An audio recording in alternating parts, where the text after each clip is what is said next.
Hi everyone, we're still on a winter break. We'll be back on February 1st with a new episode. However, we do have a Patreon episode. We'll be discussing I'll Be Gone in the Dark in full detail. So listen in.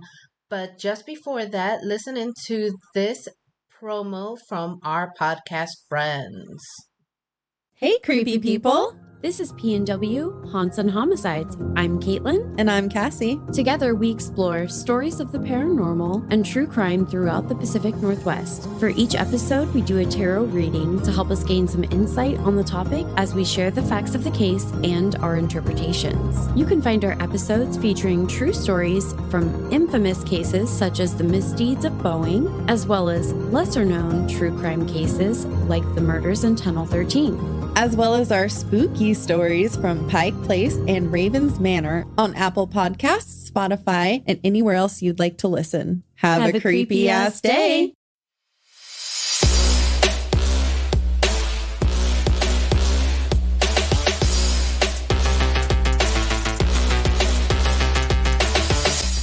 Thanks for supporting us on Patreon.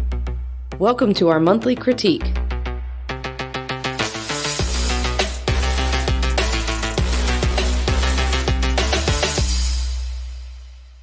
Hi, guys. This month we're talking about... No. What? You have to introduce yourself. If they're paying, they already know who the hell I am. They might not know. This might be their first time. They might have stumbled across Patreon, accidentally put their debit card information in, accidentally got merch from us. That's a lot of work for not knowing our voices now. They might not know that you're Nydia. You're high. I'm Dana. You're high. Cindy is here. Well, she is wearing the tie-dye shirt. I got the tie-dye She does on. look a little high. All right, fine. All right. Don't introduce yourself. Be rude to our listeners. I'm Nydia, the rude one. And this month we're talking about I'll Be Gone in the Dark. Yes. Which messed me up. And even last night, I couldn't sleep. I woke up in the middle of the night. And I screamed. Why? I was so embarrassed. I was by myself because Russ has his kids at the house. So he sleeps with them. They're still little. So he sleeps in their bedroom when they're here. So I'm by myself. And I let out a very high-pitched scream that was very embarrassing, even by my standards. I woke up and I thought somebody was standing over me with a knife. See, I don't let things permeate my psyche that way. Unless I correct your spelling or grammar. Well, that's different because I have the things that bother me are insane, and this is why I'm an insane person. Right. And I seek lots and lots of therapy because the wrong things are bothering the wrong Dana. things bother me. Yeah, so I read the book and I watched all 6 episodes, was it? Yeah. I did a little bit of crying. Okay. And it was really scary because to me, that's the personification of danger and a murderer. Somebody coming in the middle of the night through the darkness. Yeah. You don't know that it's coming and they're catching you as off guard as humanly possible. Because when you go to sleep at night, you are the most vulnerable. Right. You are vulnerable for about 8-hour stretches. You wish.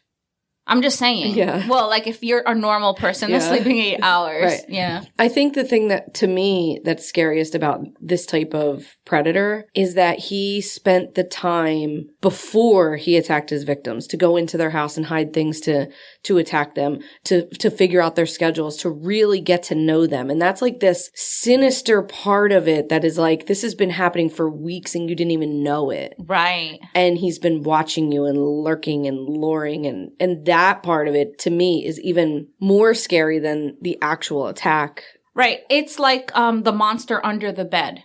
Yeah. They know your surroundings and they're familiar with your surroundings. So they're in the show they said he was a stranger to them, but they weren't a stranger to him. Right. And that is very hella scary. scary. So as soon as I was done watching it, I think I texted you guys and I said, this is heavy. I feel heavy after I'm done watching it. Yeah. And I think it was a combination of not so much the content of him, but the effect that it had on Michelle McNamara. Yeah. And to me, it felt like she was his final victim. Right. Really? Even though it wasn't, obviously he didn't directly cause her death, but I think the whole story, everything that went on, That consumed her. Yeah. I think for me, it felt that he did that to her in the end. You know, I mean, she did it to herself in a way, but that's a good point. It just really felt like it consumed her to the point of death. The last 5 minutes of the last episode when they were playing that song, and obviously we'll get to that, but when they were playing that song and they were showing like everybody who was affected by this person, from Michelle, from her family, from her siblings, her daughter, but the victims and their families and his family, and they were like playing this really sad song, and like that part of it was like, Jesus, this one person and his chaos affected hundreds and hundreds of people.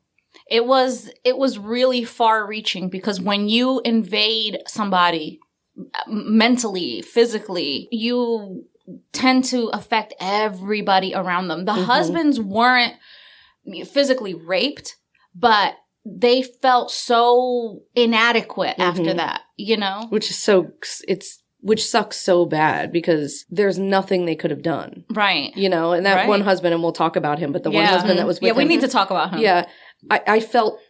He was the one that I don't really, you know, I have a very hard time crying. I felt deeply for him, because I think that societally, men have a pressure to like protect their woman, and like we even as women like expect them to do so. They don't take on that victim role very easily. Right. They don't accept that they've been victimized. Right. You know, so they hold that anger, and they're like, okay, I got to move on from this. Right. You know, especially men of his time. Right. The husband in the show. That was one of my notes. Yeah. And in the end, I guess in the final episode, we'll get to that part, but I found it interesting what happened to all the couples. Yeah. We should have mentioned that if you didn't watch the show and you're listening to this, reading the book, the show is based upon the book almost exactly. Oh, really? I was just wondering about that. Word for word, section for section, cool. Almost exactly. So it's like they took the book and they just adapted it to a documentary. Very cool. Very few things you're going to miss if you didn't watch the show because you don't have HBO Max or whatever. Do the free trial. Yeah, right. I watched it in a couple of days. Yeah, do the 7-day free trial and watch it. Yeah, if you didn't watch it but you read the book, you've watched it. Yeah. Consider it consider it watched. Yeah. That's why I listened to the book too. I got an Audible book. Yeah. If you get the print book, where it has an appendix and it has like diagrams and stuff like that. Oh, that's cool. That's cool. Yeah. Okay. Should we start from episode 1? I think we'll just walk through each episode and talk about it and see how it goes. I hated that theme song so hard. Are you serious? I hated it. I fucking loved it. I was like, what is this? I fucking loved it. I felt like it was perfect, and so sad knowing what happened to her in the end. Like, I felt like it was perfectly picked for her. The lyrics were perfect. Yeah. But I just hated that, like, folky. Okay, I loved it. I had to fast forward it through every time. Okay. Not only did I love it, I wrote the theme song on the top of every page of every episode. I was like, how about that theme song, though? I loved it. Well. All right, so episode 1, Murder Habit. Is that what it was called? Yeah. Murder Habit. Yeah. Mm-hmm. Okay. I thought it was poignant. Okay. You know, the thing of her saying murderers lose their power the moment we know them. And that is so fucking true. Because you almost like don't ever think of that you know, once they're caught, or once at least, even if before they're convicted or whatever, like they're not able to continue to do the thing that they have been doing. Right. You know what I mean? As soon as we know who they are. Also, it wraps back up to the end where the victims get to see who this guy was. And they're like, he's nothing. Yeah. This monster that lived in my mind for these 40 years was really a nobody, an insecure nobody. Right. That had to use those tactics to like get anywhere. To have some power. To have some power. Right. Yeah. Earons. I had never heard that before. Oh, okay, I had. Because the first time that I ever even heard about this was on My Favorite Murder after she died. Right. I had never heard of this guy until after Michelle died. Right. Which is like bizarre. So Karen covers the Golden State Killer the second episode. That's her like second, maybe even her first murder that she covers. Okay. And so that was the first time I had heard of him, but I don't even know if they were calling him Golden State Killer at that point. Yeah, because that's what I was always wondering, is the East Area rapist and the original Night Stalker, are they all different people and the Golden State Killer? Right. So then, correct me if I'm wrong, but Michelle's the one that taglines him as the Golden State Killer. Right. And combines the two, as the Golden State Killer. Am I correct? I think the East Area Rapist and the original Night Stalker, they knew that they were the same person before her, and that's where they got the Eron's thing. But she was the one that connected him up the West Coast situation. So I think the police had already, and the media had already been calling him Eron's, but she was the one that turned him the Golden State Killer. Right. She combined the two. They knew that he was the same person, but she just combined the two names and just because called him Eron's is a stupid name. But it wasn't until after that they discovered that he was also the Visalia ransacker. Right. But people thought that. People thought they were some were very against it because he had a very baby face and that would suggest a certain body type. Right. And he had a very chubby face, you know? Yeah. And that would suggest a certain body type. Andromorphic, I forget what the heck it's called, but a chubbier, fuller body size. And they described him as athletic. So they were like, well, you can't change body physiology. I vaguely remember something from My Favorite Murder where they would always talk about him changing his appearance. Purposefully changing his appearance. They didn't really address it much in this documentary, but I remember that being like this big deal about the Golden State Killer, that he was changing his appearance so that they wouldn't be able to track him that way. And in point, they didn't think the Visalia ransacker was part of it. Right. But I think that was something he was consciously doing. And he escalated. That was his escalation. Right. That's like textbook escalation. Right. Where he starts off as a ransacker and then freaking proceeds to raping, gets an eyewitness, came too close because that picture that they drew, my God, was spot on. Yeah, it really was. Right? And before that, prior to that, they were way off, which makes me really wonder the science of, what is that called?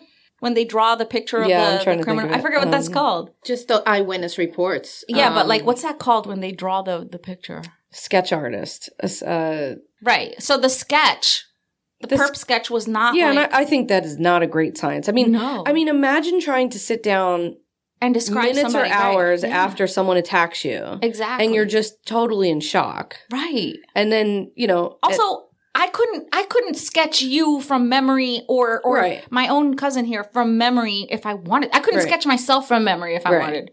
So, I mean, there is something to it, but I don't think it's something we can really... Right. Well, it's a helpful tool, maybe. But that last picture was on point. Yeah. All right, so I think what I found interesting about this documentary, and I'm assuming the book now, is how much it was about her and her life. Yeah. Over the Golden State Killer. Right. And so in the beginning, when Patton was, he was saying how he wanted to finish the book for her and he just wanted to run upstairs and tell her something, but she had already been, she's already passed away at this point. And you're just like, my heart broke for him. Like, of that, like, couple of minutes where you, like, forget that she's gone and you're like, I just got to tell you this one thing. I mean, I don't even know what that's like, but he made it feel so real to me. Like, he had won an award for an Emmy, maybe? He had won an award, some kind of award, and they showed him in a tuxedo at a diner, just sitting there depressed, holding his award. Yeah. And it was the most heartbreaking picture because it was just a picture of him sitting at a diner table in the middle of the night and just looking defeated. Yeah. It was so bad. It was like so sad. Like he had finally achieved something that he wished he could share with his loved one and she was gone. Yeah. And I mean, that was a theme through the whole thing of like everything that she was accomplishing and she wasn't even there to see it. Exactly. And she was gone in the dark. She died in her sleep. Yeah. There's a clip of her saying, and they keep saying, they keep showing this same clip of her saying how she loves the intersection of crime and technology, and someone can get wheeled out of their house for something they did in 1957 because of the internet or because of DNA. Like, she fucking knew. Exactly. Like, she fucking knew how they were going to catch this guy. Right. And it was just a matter of weeks, A lot of them. Anybody who's leaving DNA. Right. And that does, like, make you think, is that why he stopped? Because he just abruptly fucking stops, Well, if you think about it, though, he stopped during the birth of his daughters for a little bit. Right. Well, there was only one murder after he had a kid. Right. And I think that may have been when his wife left him, or maybe they were starting to have problems, because I think his wife left him in like 91 or something. Yeah, they separated. Yeah. Right. Yeah, right. But his last murder was in 86. Yeah, in 86. And that was when, remember in episode 5 or 6, they talk about his niece or somebody that was close to him came and lived with him. And that's when she moved out. Yeah. She got married and moved out. In 86, right? In 86. Yeah. I was putting that together too. Mm-hmm. Yeah, well, she said it. Okay, so she compares her obsession with true crime to a porn addiction. Or any addiction, essentially. Addiction, But the hell, you just can't stop and you can't put it down. Right. And I thought that was a very interesting way to describe it, because in the end, how consumed she is with it really, really was telling. She was extremely invested in it. And I thought, like, do I get like that? From time to time, I do get like that. But what takes me out of it is that I have to go to a job. I have to prepare for a job. Right. You know what I mean? If I was a type of person that didn't have to go to a job, like her, she was a crime writer. That was her job. That was her job. Right. So, but like, I digress. She was a born detective. Right. That was her talent and her skill. I was thinking about police officers or detectives that also have to be consumed with the same kind of true crime situation. And my thought was of why it consumed her so much more than maybe a regular detective is that she was on a time crunch with this book deadline where they have all the time in the world. Right. They solve it or they don't solve it. And while they may be obsessed with a case and be really involved in it and care deeply that it gets solved, they're also not like, but by this date, I need to know. And that may have been, to me, it seemed like it may have been something that really amplified this obsession for her. But I don't think that they needed to know. They were just writing about it. But she wanted to. She wanted to. That's how she wanted to end it. Yes, I see that. Yeah. How do they do it? How do detectives do it? I don't know. Well, I think she became familiar with the case from Larry Crofton's book, I believe, Sudden Terror, which he was the rapist task force sergeant. Am I correct? That I don't know. I wrote it down. Okay. So I wanted to make sure. I'm sure you are. Yeah. She became familiar, and that's when her obsession for this particular case started. Right. And then she was already doing, was it True Crime Diaries? Yeah. Right. And then this opened up, and then she started with the footprints of a killer, or footprint of a killer, I think it was. Yeah. That it said. I didn't write it down, so that's okay. I'm just going by memory. But I remember she had it there was like, they had it posted up on the wall of that. Like in her office or whatever. In her office. And that was where it really catapulted, where they got her started on that book. Right. Who was Sean Hornbeck and William Owensby? The kidnapper. Remember?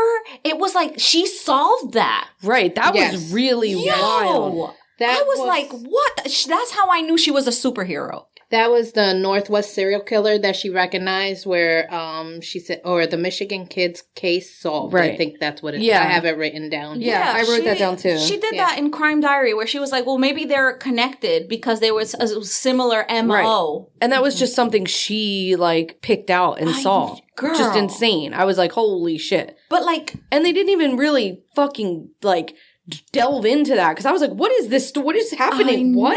And how they found him. Like, they go to the freaking guy's house to investigate him, and the freaking kid opens the door. Wild. Yeah, that was wild. Insane. And then she just became so obsessed with the case to the point where she was like, I remember a part of, they were showing a part of the case file, and she's like, I knew his penis size. Yeah. And it showed how it, she's like, I know everything about him. Right. Yeah. Right.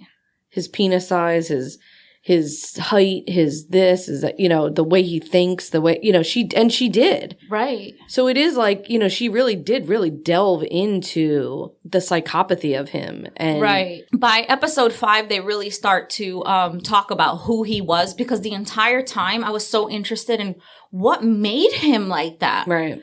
What broke him? I do want to talk about that when we get to those episodes. We'll get to that part. I don't feel like we got a good enough answer about that, but also I think you can connect the dots. Yeah, though. sure. Now, the thing, like, she talks about, in episode 1, they talk about how he walked out of the house with no pants on. Yeah, I have that too, naked from the waist down. And clubbed her until she went down. Like, so the mom, I guess it was a mom and a kid, and he, like, breaks into her house. Right. And he's naked from the waist down, which, how fucking jarring. Like, as a woman to be in your house and just some man that you don't know is standing there naked from the waist down. But the way they described it in the police report, clubbed her until she went down, is just so violent. Right. And so just, I don't know, cruel and vicious with her kid there. It's just like... Yeah, but we're going to circle back to that cruel and vicious thing. Because he never hurt the kids physically. Right. Mentally, obviously, he did great damage. But, you know, now, the thing that got me was that he was at that police meeting when they said, oh, he doesn't attack couples. I don't think that's true. That wasn't true. He wasn't there? No, that wasn't true. Because that came up on My Favorite Murder because they were saying it episode after episode. Right. And then when they got caught, or when he got caught, they did an episode, they did like a live show or something with Paul Holes, and Paul Holes was like, yeah, that's not true. Then he must have watched it somewhere. Well, yes, that we know. Right, because he was aware of what was said. He was there. watching the news, yeah. Right. That we do know that because they said he never killed anybody, and then he immediately starts killing people, which I think that starts coming in episode 2, but so he did a lot of yeah. There was a lot of situations where he saw something on the media and immediately started doing what they said he couldn't do. Mm-hmm. What a lot of people also don't know is that he did attack something other than adult women. You know, he attacked, according to this, 6 teenagers. One of them being 15. The youngest was 13. Yeah, 6 out of the first 10 were under 15, but I think you're right. One of them was like 13 or 14. Yeah. Really young. But yeah, you're right. I think that was something that wasn't really focused on enough, was how young some of these victims were. Right. You know, I think that was really, really dark. And that 15-year-old victim is just at her house playing the piano. And shouldn't even have been there because she was supposed to be at a school dance that night. And she's just like this innocent little babe and turns around with a knife at her throat. I know. Like, how do you, like, turn around and, like, that was, you know what I'm tragic. saying? Yeah, like. She is the one where he says to her, I'll be gone in the dark. I didn't realize that was a quote from him. Oh, that made my hair stand on. I know. When I was like, oh shit, that was one of his lines. Oh God.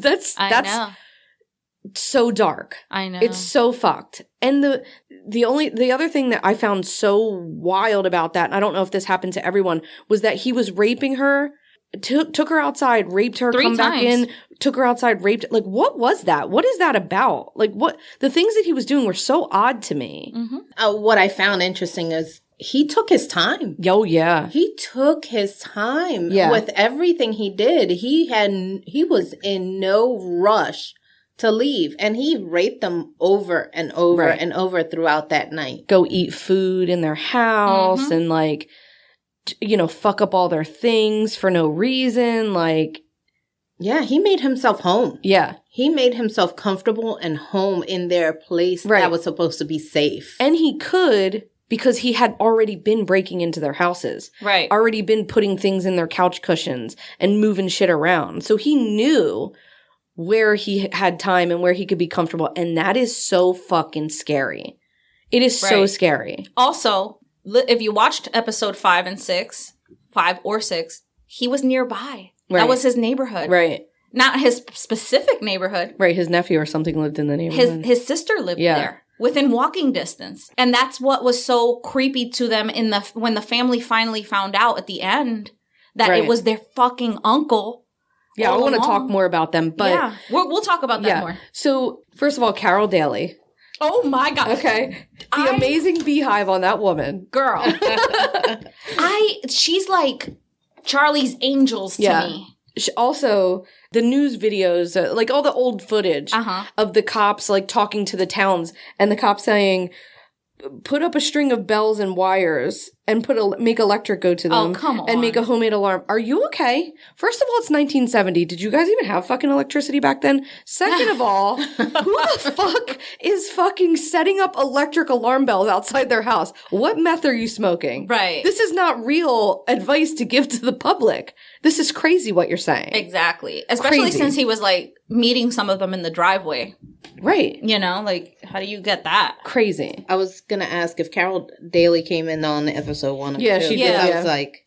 Yeah, Carol Daly. She was very young because they were showing old footage of her. She had these like beehive hairdos and they were just stunning. She had said, you know, if you have a gun, yes, shoot him. And don't shoot to injure him. Shoot. She didn't say shoot to kill, but she said shoot to take care of him. No, fucking kill that motherfucker. Yeah. Kill that motherfucker. And it sounded like she was a beacon of light to some of these women who really were just like the way that that husband and wife were saying, like, not only were they assaulted that night, but then they were assaulted by the police and, like, you know, not right purposefully, but they're going through all their things and she couldn't move and she still doesn't have any clothes on and her husband is like just so ashamed, like sitting there. And but it's just to have a Carol Daly just like be this beacon of light to just come in and it's not your fault. You're fine. This is okay. Right. We're going to get through it. Exactly. Yeah. She was amazing. Yeah. Yeah. Yeah. I do want to say Patton and his stand-up talking about when he first met her. Oh yeah. And their love story and, like, it was just so, like, him being shy, like, he puts his, like, hands over his eyes. He's like, I don't know. I don't want to set, like, when he was talking about how he would, like, talk corny to her. And, like, we all do that in relationships. Yeah. You talk, like, baby talk or corny talk. I mean, don't ever talk baby talk to me. I don't think that shit is cute. But, like, but the way he was, like, I don't know, like, and just, like, covering his eyes. I was just, like, I always loved Patton Oswalt. I loved him from was he on King of Queens or whatever? Yeah, I loved him on that show. And, like, it's just, like, such a nice, sweet guy. But, like, to see him, like, and know the outcome of what happened in his life. Right. And just to be like, but she was so beautiful and she was so funny and she was so this and she was so that. It was just really, really, like, just delightful. It just put, like, such a huge smile on my face. I found it interesting that you read the text messages all the way through. Love that. Yeah. Now, Nydia, since you listened to the book, did they have the text messages going through the book? Yes. Yes. As well? But they also added that Patton, and I don't remember this from the show, but the book includes a couple more things about their personal lives. Oh, okay. So, they added that, he was a very, good gift giver, like very thoughtful gift giver. Love that. And he would give her, like he would bind her stories and poems and they stuff talk like about that. they do. Yeah, he did do that for at the daughter. End. But he would give her a lot of very thoughtful gifts. I love that. Yeah, and just about their relationship and about how they first met and, you know, a little bit about their family. Yeah. They did talk about that in the book. But he seemed to be very much in love with her. Oh, yeah. Like, just crazy, like, almost to the point where you could see that he was looking past all her... Yeah, or not, couldn't even see them. Couldn't even see that she was abusing drugs. Right. You know? Yeah. And maybe she didn't even think she was. You know, like, like, and that's something we'll get into when we get to it. But, like, I think a lot of times people think... This is fine. Like, I'm fine with this is fine. You know, I have this under control. Yeah, like, everything is going to be okay. That meme with the little dog and the fire behind it. And not only that, but, like, it's also, like, it's something I'm super guilty of. Is like, as long as we can get through Christmas, we'll be fine. Right. We can get to my birthday. It's going to be okay. If we can get to you just, like, have these, like, arbitrary deadlines of, like, things that we'll be fine once we can get through this thing. Yeah. And then it's just, like, one more thing. But it's life, you know? Right. At the end of episode 1, you find out there were 50 rapes and 10 people were killed. Like, I didn't realize the magnitude of what he had done. Right. I think more than 10 people were killed. No. Really? It was 50 rapes and 10 people were killed.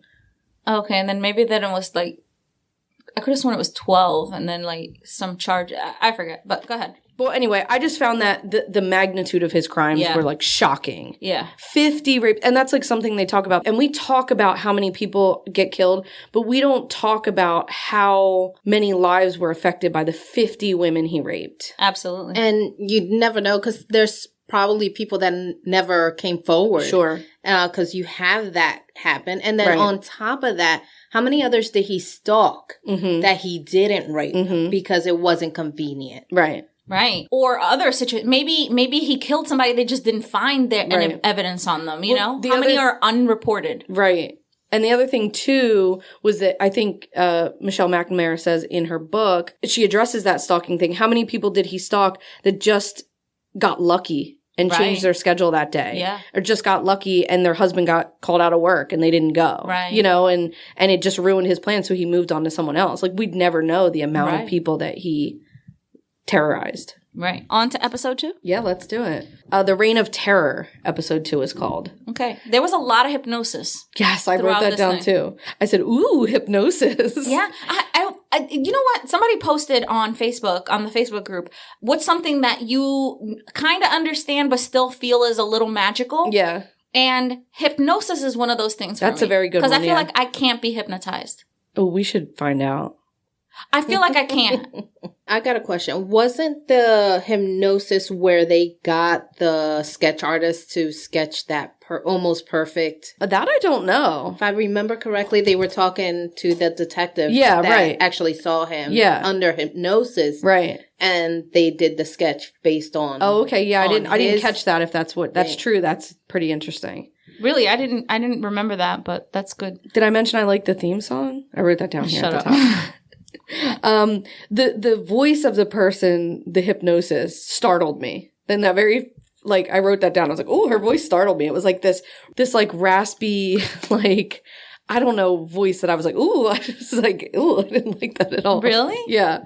It was the voice of the girl that was under hypnosis. That's who it was. Because she described his face as mean. When he's walking her through the hypnosis. I remember that. And she's saying, we heard that's what voice startled me. It was like this raspy, like sick sounding voice. And he's saying, what is that sound that you hear? What do you think it is? And she's like, it's the leaves. It's the. And then he's like, describe what you think his face looks like. And she said, it looks mean. I remember that. Oh, like that was so like, because you're right. Like what she's saying is a feeling. It's not a description. It's just like, he looks mean, and what he does to me ends up being really mean. Yeah. And it's so sad. Also, like, one thing that I found was really crazy is the amount of unsolved rapes in that area. Whoa, yeah. What the hell? Yeah. Yeah, I actually wrote that many rapists never caught. And I think a lot of it had to do with the fact that they blamed women. Oh, so much. So the fact that women wouldn't come forward because they're constantly telling them, did you dress inappropriately? Mm-hmm. Did you flirt with someone? Wearing? Yeah. Did you walk at night? Yeah. Any of that, the constant blaming women for their rapes and not putting that blame on the perpetrator. Mm-hmm. Why would a woman come forward if she's going to be the blame or she's going to be looking like the defendant? Right. Yes, exactly. That freaking disturbing 70s rape video of what you should and shouldn't be wearing. And my God, I read that. Ooh, that 70s clip. Like, I was so mad about that. Oh my. How to walk properly down a street with a man. Like, get the fuck out of here. Yes. Get the fuck out of here. If I can say something personal, I couldn't live in Puerto Rico because a lot of the mentality is like that there. Yeah, right. Like, oh, you're going to get yourself raped because you dress like that. Yeah. And I would shut people down all the time. One of the things in that clip said, learn to understand the rapist. Yeah, like, oh, he has needs. Give him what he wants. Like, oh my God, so disturbing. Have a man to protect you. Like, fuck. All of that really pissed me off. Like, we're conditioning the girls to not be raped, but we're not talking to the boys about maybe not raping. How about we don't rape them? And this is where that brings up that point where you were saying, this is where in the news articles they're saying, see, he's not raping women who have husbands. He's not raping people with men home. Right. He immediately starts raping people with men home. Right. And that was like a news, that wasn't that meeting. I think that was a news article where, I mean, a news report that he saw it on the news. And then, he's not raping women that have dogs at home. Right. And so immediately he rapes somebody that has a dog. Right. Yeah. Right. He just, as soon as they changed, as soon as they would challenge him. He would be like, well, fuck you. I can do what I want. I can do that. and I will. That was the thing that I think it made it so difficult to catch him, because a lot of times when you have serial killers or serial rapists, they have this very strict, I don't know, MO that they stick to. Right. And he really was able to be like, oh, this is not about, my thing that I like. The thing that I like is fuck you. Right. Because he loved the fear. Mm-hmm. He fed off of the fear. Right. But the most successful serial killers are serial killers that can adapt. Right. Because we've created this like recipe card. Right. That is like, oh, serial killer is supposed to be rigid. And I think we're starting to get away from that a little bit. That they're adaptable. I said we're. Oh my God. I'm not a serial killer, I promise you. Although today I did meet a gravedigger. Oh. Yes. And I said, will you help me dig a trash hole? And he's like, girlfriend, they're never trash holes. He works for the diocese of like Philly or something. What I guess frustrated me so much was also there were so many opportunities that they could have connected all of these rapes and all of these attacks. But the lack of communication and the willingness to work with each other within the departments just stalled this case. And the fact that the more northern Sacramento, the East area stuff, when they reached out to the Southern California and were like, hey, we think this is connected. And they're like, nope, it's not. And the news went on that, nope, it's not. And they're like, yeah, but I think maybe it is, I think something that was pretty interesting that she pointed out, Michelle, when I say she, that he is not an evil genius. He just did it so fucking much. He was omnipresent. And listening to her describe the rapes and like her writing about the rapes and the things that were happening really made me feel like I missed something of not being a fan of hers before she passed away, Oh my God. Thank you. I was like, and before I explode in like this autistic clicking thing that goes on in my mind. Yeah. The fucking dog in the trunk. He took one of the victim's dogs. Oh, yeah. And put it in, I was like, not the dog. Well, yeah. And we'll talk about it when we get to the last episode where we meet her family. But, the girl, he kills a dog. And like, that's not enough. Okay, anyway. Yeah. I got a question because I wrote this down. Pillow, stinky, key. Three things. Is there a reason why? Does that click for either of you guys? No. He had a stench on him. Right. Stinky key? It's comma. Oh. So it's pillow, stinky, key. So for episode 1? For episode 2. We're in episode 2. No, I stopped back over there. I'm sorry. Pillow, stinky key. I know that stinky was because you wrote stinky down because he had this like he didn't have body odor, but he had this like stench on him. Yeah. That to me when they were describing that, I was like, oh, he probably smells like duck butter. I was thinking he probably, you ever meet those people? This is going to be a very blanket statement. Uh-huh. You ever meet those people that just smell like sour milk, like souring milk? Yes. Like, and they're always like. That's what I mean. Yeah, they have this like, but they're always fucking creeps. Yes. Like they're always, if they have that smell about them, there's always something a little off. And you're like, yeah, you're a fucking creep. Like you know who they are. Like you know that smell if you smelled it. Right. And they probably are a fucking creep. It's like an adrenaline secretion. Ugh, it's disgusting. I know exactly what it means. Like the way they described it, you're like, yeah, gross. It smells like what boys say the part between their balls and their dick. It's called taint. Like. Right, their taint, their gooch. Jesus Christ. I put down here that she not witnessed, but she was very impacted at 14 by the death of her neighbor. Yeah, I was just reading the same thing that I wrote down. When they asked her how she got into true crime, and it was the murder of Kathleen Lombardo, and even in that newscast, they describe her as a woman who was single that lived at home, lived alone and would walk alone at night with her headphones in, like fully blaming her for walking down the street with her headphones in. It's like, fuck, what the fuck? Man. Right. And that case was never solved. Right.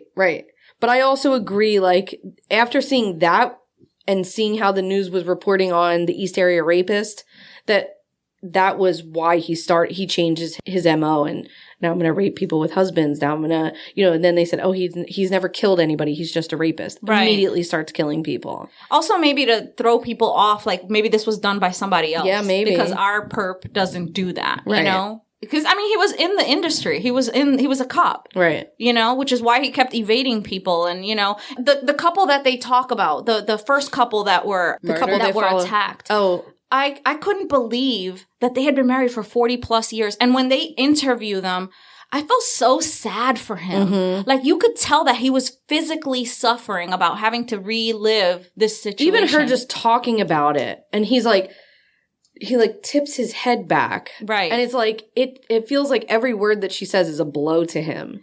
It was just really sad and hard to watch. As a matter of fact, that's what I wrote, husband of survivor reactions, because it was so impactful. You could see him swallowing each time as she's verklempt. He's verklempt, where like he feels like he's going to break down. Lump there, and he's just trying to stay strong for her. It was just, you can see it.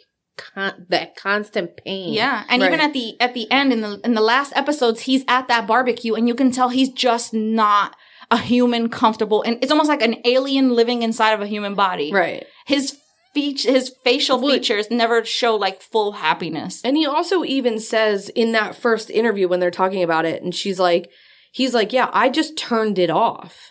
Like in his regular life, he was able to just be like, no, that wasn't a thing that we dealt with. And he says, he blocked all of that out. But to me, it felt like, I don't know if I think he's saying that so he doesn't have to actually speak about everything that happened. Yeah, right. But to me, it came across as more like, no, you remember. You just don't. You're not talking about it because you can't handle what you remember. And that, at least according to the features, according to his reactions, right.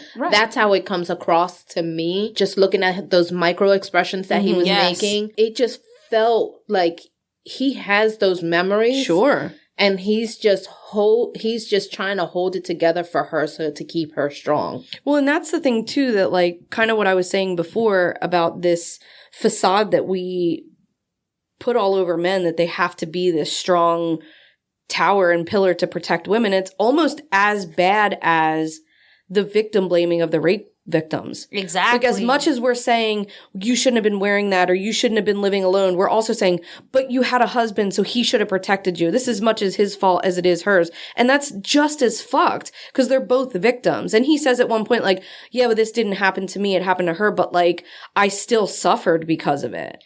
And they got a lot of, the husbands that survived this got a lot of backlash. Yeah. They were like, well, So why didn't you gross. do something? Why didn't you defend her? And he even, I think he explained that there was nothing he could do. Right. He didn't know this guy was going to kill, and he was capable of killing. Yeah. So it's very good that he didn't fucking try to defend her and be the hero. They would have been dead. Right. I mean, the moment that he would walk in with the husbands, he would have them tied up. And then put a stack of dishes on their back. If I hear them, you're dead. Right.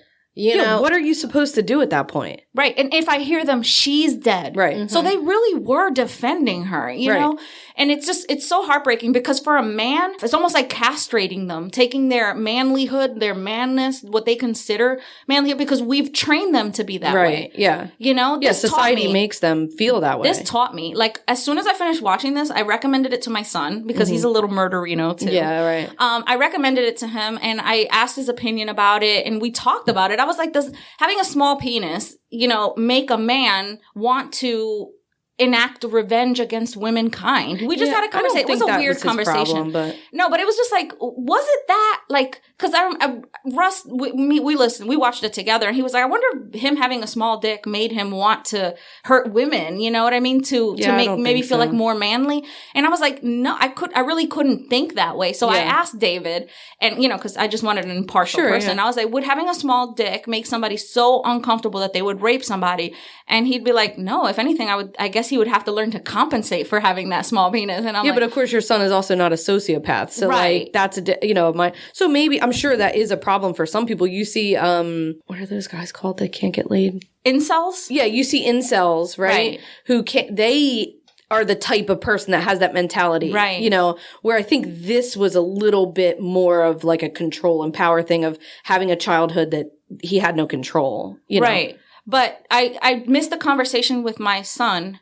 I think everybody needs to have if you have a son, you need to have a conversation. You don't need to defend your woman's honor and put both of you at risk. Because David's girlfriend is very attractive and, you know, he's a little boy. She looks like a grown woman. Right. And when they walk the streets of Philly or they walk in a city or they walk somewhere where there's a man gawking at her, I'm like, don't entertain that. Don't turn around and say, what are you looking at? But you know what I mean? Like, don't get yourself freaking killed. Right. But he notices that. He's like, wow, she gets literally no respect. Yeah, it's gross. It's gross. He always says, he's like, I never thought of how much women, how mean and nasty men can be towards women until I go walk the streets with Layla in a busy city street. And he's like, there's no respect for her. Right. You know? Yeah, that's fucking tragic. But I have to have that conversation. Don't defend her because it's going to get you nowhere. Well, let's be real. If we're talking about David and his girlfriend, a child. He's a pretty boy. Like he's a little cute little. It would, to me, like I would even think they would, because she's so pretty and because she's so, you know, if they're attracted to her or something, and to see her with this kid that like, oh, he probably can't defend her. I could, you know, go after both of them and do what, you know, almost because he's so little and cute. That's not like a slight against him. He's a child, you know, and they're just like, they're children. And it would be, I mean, not that he shouldn't defend her, but I'm saying when they're catcalling, just ignore them. Yeah. Just ignore them because it's dangerous. Right. It's dangerous. And I should talk to him about that. Well, the other thing, too, is that 15-year-old victim, a quote from her was, I didn't have a reason to be fearful. I lived in a safe world. Right. You know, and her life just fucking changed. Right. She just, like, never saw it coming. Well, I found it really creepy when the wife of the couple, she said, I couldn't tell if he was giggling or crying. Oh, yeah, that was creepy. Oh, yeah. That was very creepy. Yeah. And whispering around the house saying, I'll fucking kill you. I'll fucking kill you. All of that shit was so creepy to me. I can't remember who it was that said that he's going to escalate to murder. I can't remember if it was a psychiatrist or one of the detectives, but I remember that was coming. And they said, it's just going to take somebody to not cooperate and he's going to get pissed off and he's going to murder someone. And that's when the Maggiore murders happened, which is that one couple where the husband tried to fight and then they both died. Yeah, but I think he actually, they believe, and this is why you might think there's 12 victims instead of 10. I'm not 100% sure about this, but that couple that he killed, they believe he killed that were walking outside. Right. I don't think I think those were people that they were his first murders and they were also like sprung on him that he was like stalking somebody and they were walking their dog or something. And he killed this couple. And I think maybe he got that like thrill to kill or whatever from that. That was my understanding of that, but that was a little confusing to me. I'm not sure if I'm right about that. But he shot that couple. And then his real thrill came from when he started to bludgeon the other couples and he took whatever he could find. Right. And from them on. Did they charge him with their murder? The shooting couple? I don't know. It said that he was charged for 10 murders. Or, you know, that he pled guilty to 10 murders or something at the end of the... Really? Because I could have sworn it was 12. It said he killed 13 people, but... So he did? Yeah, I don't know. And the thing, it said 10 on the show. But that's what makes me think that couple... was added on after. Yeah, added on after. Because, I mean, maybe he was using a gun, so maybe they did, ballistic testing or something, and then they attributed, you know. He pled guilty to 13 counts of first-degree murder and special circumstances, including murder committed during burglaries and rapes, as well as 13 counts of kidnapping. He also has been accused of committing more than 50 rapes during his killing spree in 1975 to 1986. Gross. It broke my heart. When he raped that single mom with the 3-year-old, was she a single mom? No, I don't think so. Her husband had just left for work. Yeah, and he told the little kid to go back to the room. Go back to your room. And then when the kid came out, he was like, "Is the doctor gone?" I just, that broke my heart because can you imagine her fear? Right, because you must think this is how I die. And this is how my baby dies. Because when your child is in danger, you're not even thinking about yourself. You're just like, oh my God, that child. Yeah, right. We didn't discuss the introduction of the social worker in the first episode, Fiona Williams, the citizen detective. And then in this episode, they introduced Paul, the first Paul, Not Paul Holes. Paul Haynes. Yeah. Who was a data miner, also a citizen detective. Yeah, all these little sleuths that she worked with. Now, did that make you want to join a sleuth detective agency online? I was like, I would be all for that. Don't fuck with cats and this one. The thing that I think I would be good at, or that I would like to do, was at the very end when they had collected his DNA and they were putting together his family tree. That's more my speed. Really? Like, I would love, like, when I did my DNA and my family tree, my sister and I would work for hours, like, building back to, like, we got all the way back to Russia and, like, the 1800s with our family. It was really cool. Yeah. I'm dying to do that because I think I found a thing that says something back in Spain about early 1500s. Cool. Yeah. Wow. We have a similar situation on the East Coast. Okay. We have a killer. Remember I did a story on that in one of the past episodes about the Long Island killer? Yes. The Long Island serial killer. Yeah, wasn't what he was like, the name of that episode? The mental institution, the Cropsey killer. Is that who you're talking about? No. Oh, no. You're I know what you're talking about. Oh, I don't know what episode that was from. So what I'm saying is we have a similar situation happening along the East Coast where this killer has been dumping bodies on these beaches. And we had something happen in our area. Right, that you connected you were connected. And they think that he's responsible for those murders too. And he's been very prolific and he's never been caught. And there's people that are trying to actively find out who this person was. Because they have a suspect. In my episode, I talk about who they think the suspect is. And that they haven't been able to, like, definitively link him. Is that the serial killer that was killing the sex workers in the Atlantic City? Yeah. Well, they say that he could have been. Yeah. That it's too similar. Yeah. I remember all that. It was like a doctor and they were like, I remember that. Right. So in this episode, Patton addresses her sleepwalking and her lack of her ability to sleep, and that how things were really consuming her and her dreams. And you start to get an idea how she's being affected by the case and the workload and how everything, is just overwhelming to her. And this was before they start talking about her getting the book offer. Right. She's writing this article for the LA Times, LA Weekly, something like that. What about the cufflinks? I thought it was really smart for her to look on eBay for the cufflinks, and that nobody had, that's what just made her such this, like, genius of, like, okay, he stole this weird thing. We have a description of it. Let's look for it on eBay. And they left a cliffhanger at the end of that episode. I think I found him. Oh. And I was like, oh, shit, I guess I'm staying up till 2 a.m. watching this. And then that's when it leaves you and goes right into, of course, you have to go right into episode 3. Yes, right into episode 3, Rat in a Maze. Now, did I mention, I really like the theme song. The fucking creep in episode 3 calling with the heavy breathing, and they think that's him leaving that voicemail, which then they started to play in the fucking theme song after that. I was like, I hated it that first time we listened to it, and I fucking hated it every time we had to hear it after that. Thank God for caller ID.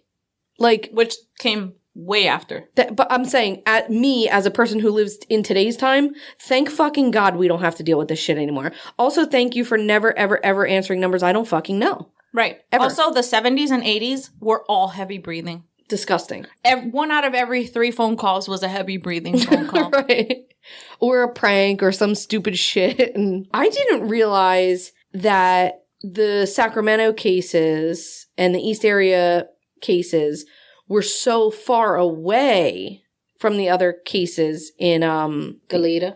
Yes, Goleta. I didn't realize they were 400 miles away. When they showed the map of California and how far it is, I've driven up the West Coast one time and it took hours and hours and hours. Right. That kind of gave me a little bit more perspective of why maybe the other police officers were like, no, dude, this is definitely not the same thing. Right. Because that would be like someone committing a crime here in New Jersey and like then going to West Virginia. Right. Or something. Like you'd have to go, on the East Coast, it's so different than California. You'd have to go through like 5 or 6 states to get somewhere. If you're interested in our East Coast situation, somebody killing in New York and then killing in Atlantic City. Yeah, but that's like 2 hours away. Right, but still, like... it would be even further than that. Exactly, but what I'm saying is, what about if this guy's been killing all along the East Coast? Yes. Yeah, I get that. Yeah. I wanted to say, the couple that got away, the naked lady in episode 3, the naked lady that got away, Ooh, yes. She got that adrenaline rush and she ran to her next door neighbor. She's like, fuck this, I live next door to an FBI guy. I'm gonna freaking get him. He's gonna handle this. And then he does nothing, and then everybody starts dying after that. Yeah, what the fuck was he supposed to do, though? I get it. Because today, if you think of today's issue, where police officers are fucking killing people in the street, right? With this woman is screaming. What if it was just a boyfriend and a girlfriend that got into a fight? What if it was just... what if it was just a guy riding his bike down the street and this woman was getting raped by someone else? You can't just shoot people willy-nilly in the fucking street. Yes. Like, you just can't. He got a lot of I think that's bullshit. backlash for that. But you're right. Everybody after that starts dying. But the guilt that he must have lived with. Oh, yeah. Hey, Paul Holes. Oh, girl. He shows up in this episode. I was like, oh, okay, Paul Holes. He had me breathing heavy and shit. You call and leave messages on his voicemail. Yeah. I'm like, well, do you like that? Well, Karen makes an appearance in this episode as well. Yeah. It was nice for me. I know we're all murderinos and all, but like, it was nice to have that little bit of Karen to like come through and be like, oh, okay, yeah, this is familiar to me. I was like, oh, I know her. Yeah. I know her. And they were like playing clips of like their episodes from the day she passed away. Like, I remember you're right. That was the first time I had ever heard of Michelle McNamara. Aside from, I think, that first episode where they talk about, and Georgia calls her Patton's husband. She's like, I don't mean like that she's not her own. And Georgia does that whole like backtracky thing that she does sometimes. Mm-hmm. But you're right. Like, I heard a bit of like My Favorite Murder. I'm like, I heard that episode. I remember that. God, that was so fucking sad to like. I remember listening to certain podcasts that talked about the Golden State Killer before he was caught. I love that. And because I usually start from the beginning. Me too. And then I go in, I'm knowing he's got caught. Yep. He got caught. And I'm just waiting for the update episode. Yep. Just to hear their reactions, hear their comments. I mean, it's, for me, it's very cool. Weird. No, it's cool because when I listen to other podcasts, I find podcasts that, started before Trump got elected. And then it's happening. And they're like, oh, we're going to have our first woman president. And then it doesn't happen. And they have to like do that like, yeah. But also, it's happening to me right now with a new podcast I found where it started before coronavirus. And he's like, oh, this is not that big of a deal. And then he has to be like, guys, this is a big fucking deal, and just, I love that, like, time catch-up thing. I think that's really, really cool. Yep. Let's talk about the guy, what was it, the Smith homicides? Where the guy defends himself. Dr. Offerman and Dr. Manning. Oh my God. First of all, he had the book on his nightstand that said how to be assertive. Yeah. And I was like, did that give him the idea? I'm finally going to be assertive. She thinks that too, yeah. And how sad was that? Yeah. Because, when you're a person, and I suffered deeply from this, of not being able to stick up for myself when I need to or want to, Okay. And if, you're reading that book and it's empowering you and you're like, this is my chance, and it gets you fucking killed and your girlfriend killed. I know. And it's just like, oh, fuck, dude. And, this is the first murder, him in, as On's, the original Night Stalker. Yeah. And this is his first murder, but it's not until the second murder, out there that the Lindman deaths where he starts the bludgeoning. Right. Yeah. Cause I don't think he meant to kill them. No. He shoots them. He shoots them again, right. In defense. Right.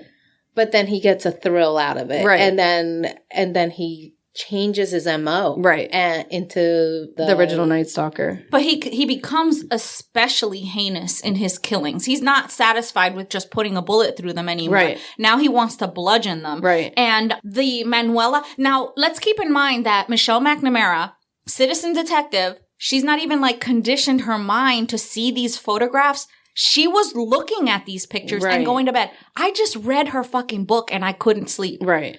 And I finished her book a couple weeks ago. Well, maybe like a week ago. And I still to this day can't sleep. Right. And she says when she's sending the articles to the I guess, the editor for the magazine, and she's saying, hey, don't read this alone at night. She's saying, don't read my own words. Right. Alone at night. She knows this shit is fucked. Right. You know? I mean, she was an amazing writer. Just listening to her words throughout the documentary, it was just so passionate, so engulfing into you. It just really, you felt every word. I mean, I can only imagine if you're sitting there all night reading it. I did after watching at the end of the night, because of course, I went and turned on the Hallmark Channel because, of course, I had to have extreme balance. It's a cleanse. Right. It's a cleanse. Yeah. I just want to say that if you pick up her book, the part where Michelle wrote, they kept it the same. Beautifully written. The words that she uses to describe basic things, it's like, it's almost like you're on mushrooms. Yeah. It's almost like you're on mushrooms reading a story. But then the second part that's rewritten, that's, pieced together by the other authors, it's more clinical, textbook, more. Yeah. So you kind of you can tell the difference. But I think that's kind of cool. But it's almost like a Wizard of Oz kind of situation where it's all black and white and then all of a sudden it's colorful, but in reverse. Yeah. Some of her words are, he can't hurt me, but every minute I spent hunting him and not cuddling my daughter, he already had. He was consuming her. Yeah. Oh, that made she really did. And I almost have no emotions for other people. And she every time I keep bringing that up, it just makes my whole skin crawl. And the whole documentary, you're hearing her words. Right. I mean, well, not the whole thing, but not the whole thing, because they actually, so they have the person reading the book in the background reading her words, but as in between, you're hearing her tapes, her recording tapes where she's doing interviews. So you're hearing her voice. Right. You're seeing videos of her. Right. So you are seeing her and getting her. Right. Throughout this whole thing. Yeah. The part where they talk about Manuela Withune, right? Withune? Manuela, the one that was by herself, he bludgeoned her because her husband had been called. Oh, he was at the hospital. Yeah, he had a cold or he had the flu or something. He was at the hospital. But he bludgeoned her so severely that he tore. She was in a sleeping bag and he tore through the sleeping bag. And Michelle was looking at those pictures. And I think that if she hadn't been using something to help her sleep, something to keep her awake, something to... Yeah, she would never been able to sleep. I don't know, because I didn't know her personally, and they obviously don't discuss this in the thing, but maybe that's what caused her to 100%. start using, Well, here's the thing, too. Even a college student, right? A college student trying to be a lawyer or a doctor or anything, where they're taking Ambien to stay up to study or whatever, and then they're taking something to go to sleep. This is so common. And on top of that, she has this level of morbidity that she's having to deal with that most people don't or can't deal with. So every time she's closing her eyes, this is just my opinion, but she's probably seeing these horrible images that she's consuming herself with. Yeah, no shit, she can't fucking sleep. No shit. Well, it goes on to say that she had constant paranoia. Constant paranoia, of course. Yeah, when she's texting him saying, did you leave the back door unlocked? Because I didn't think I left the back door unlocked. And he's like, oh yeah, I'm so sorry. That was a text message exchange back and forth. And you're she was probably motherfucker. Right. And Patton was so helpful. Oh my God. I can't with him. He was just the fucking cutest. I was like, damn, I'm single. I'm not.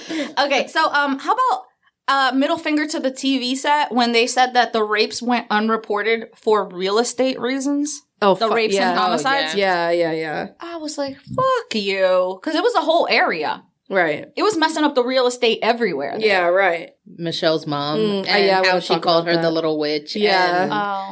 I actually wrote, her mom was an ass. Yeah, I mean, it's so funny because the mother-daughter relationship for her, I think a lot of us can relate to. She said, she made it a point to encourage me in ways she had not been, but I had felt her expectations, the transference of hope, and I bristled. I yearned for her approval and found it suffocating.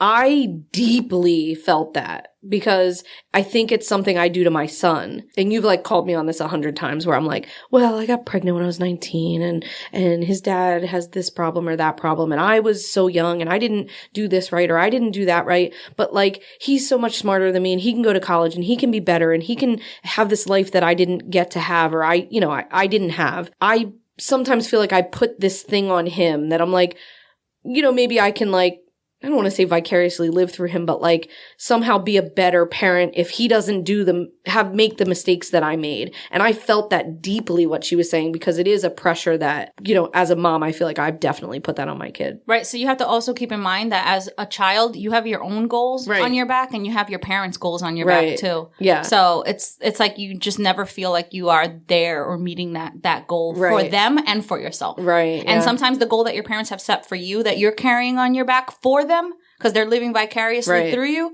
is not the goal that you want. Right. Yeah. You know? I mean, I've never been like specifically like, I wish you could be an architect, which is what I wanted to be.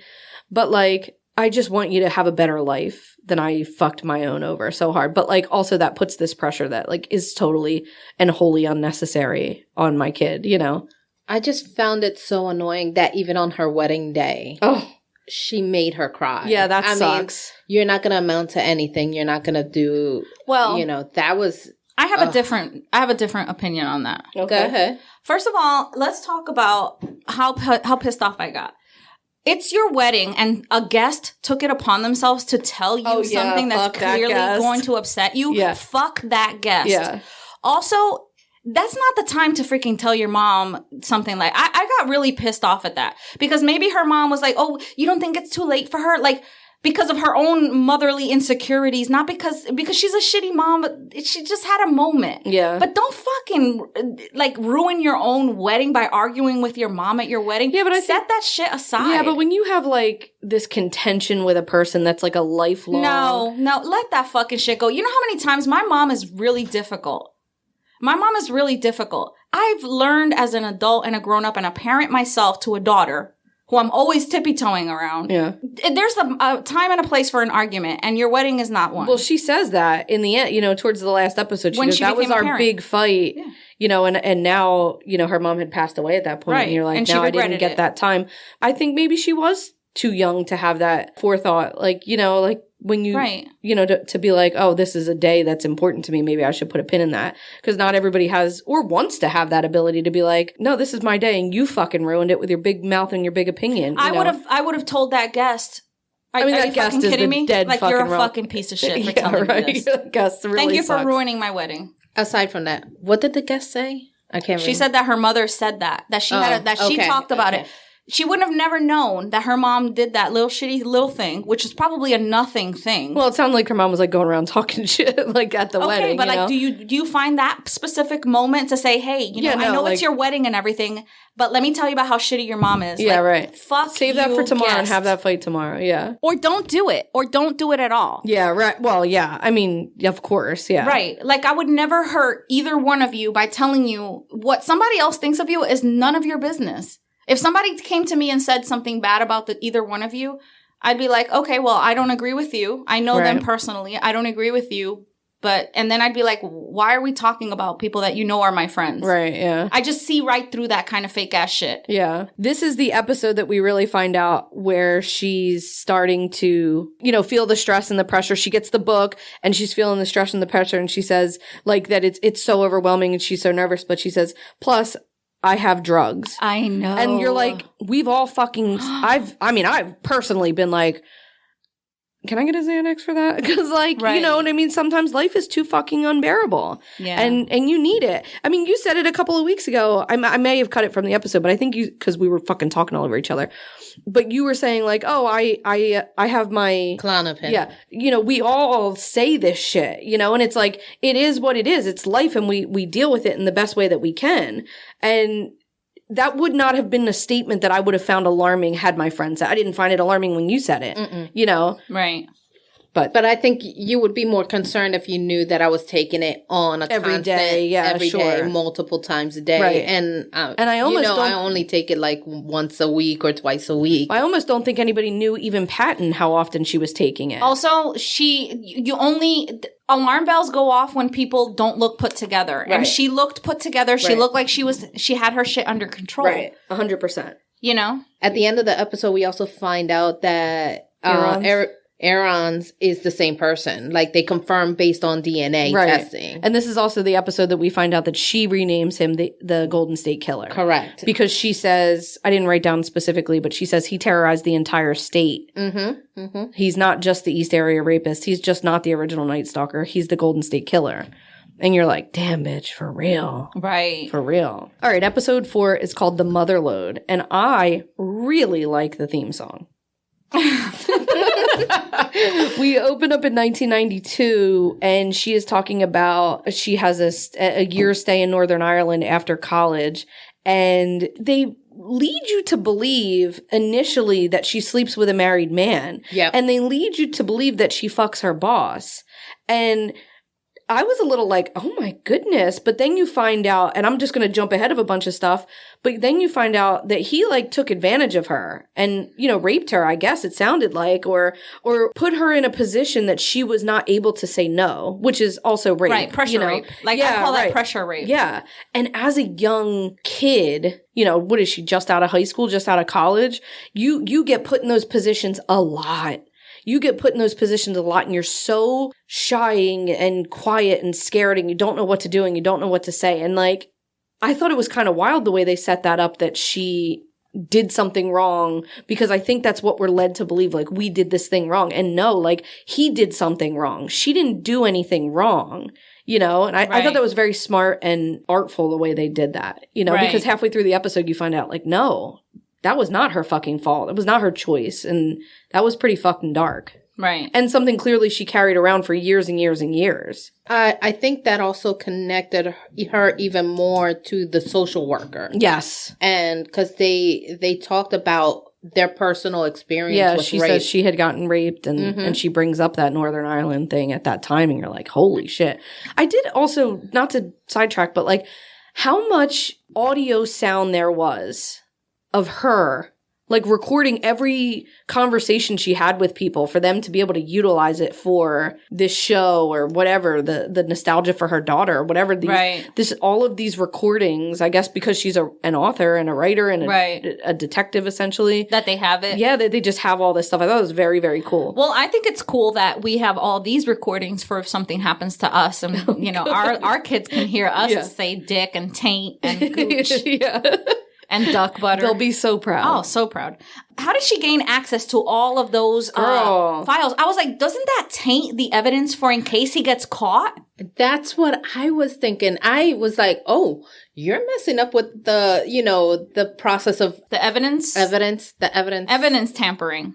I think they trusted her so much that they were just like, maybe they should just give her like an honorary badge of Still, like. Though. No, I get it. Any good lawyer could be like, oh no, this evidence was tainted by somebody who was hell-bent on, you know, finding a killer. One of the things was, it wasn't the actual evidence.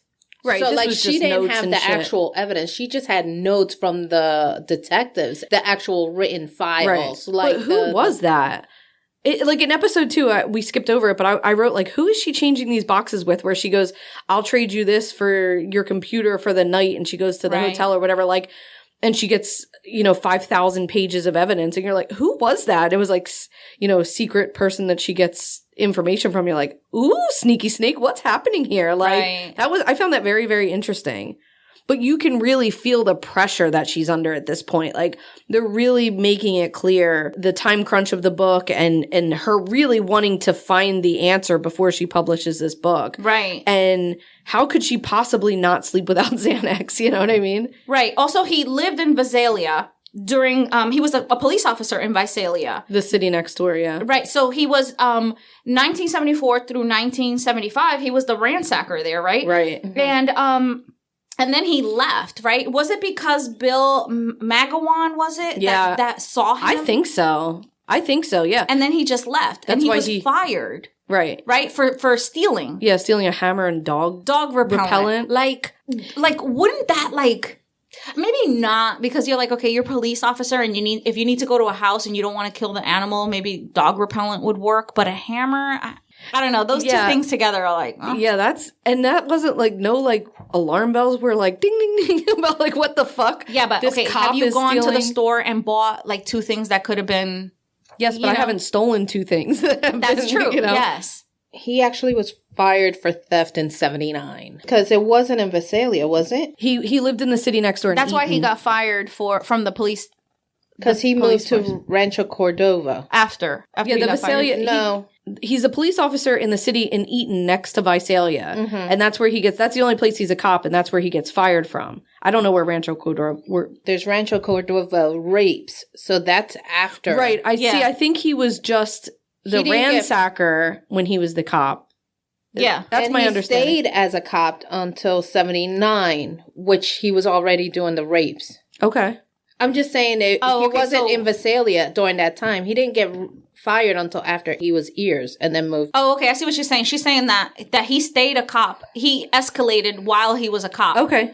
I mean, from ransacker to rapist. Yeah, I could see that. But obviously the dog repellent, like what the fuck does a regular person need dog repellent for? Right. Why do we make dog repellent? This feels like a thing to just help criminals. Like, why would a regular person ever need dog repellent? Post office workers? Yeah, that's what I was thinking. That's the connection that I made. That maybe that's what they thought that delivery people. Yeah. Or they just walking around spraying dogs? Like, I don't understand. Well, no, but like if like they enter a property and there's a dog, they could defend themselves real quick. You know what I mean? I guess. I don't know. I don't know. Plus, it was the 70s. They're probably like, it makes sense. Here's a fucking a fucking gun full of confetti to shoot at random people. Who fucking knows? Goddamn 70s. So the ransacker had broken into 130 homes in 2 years. Wow.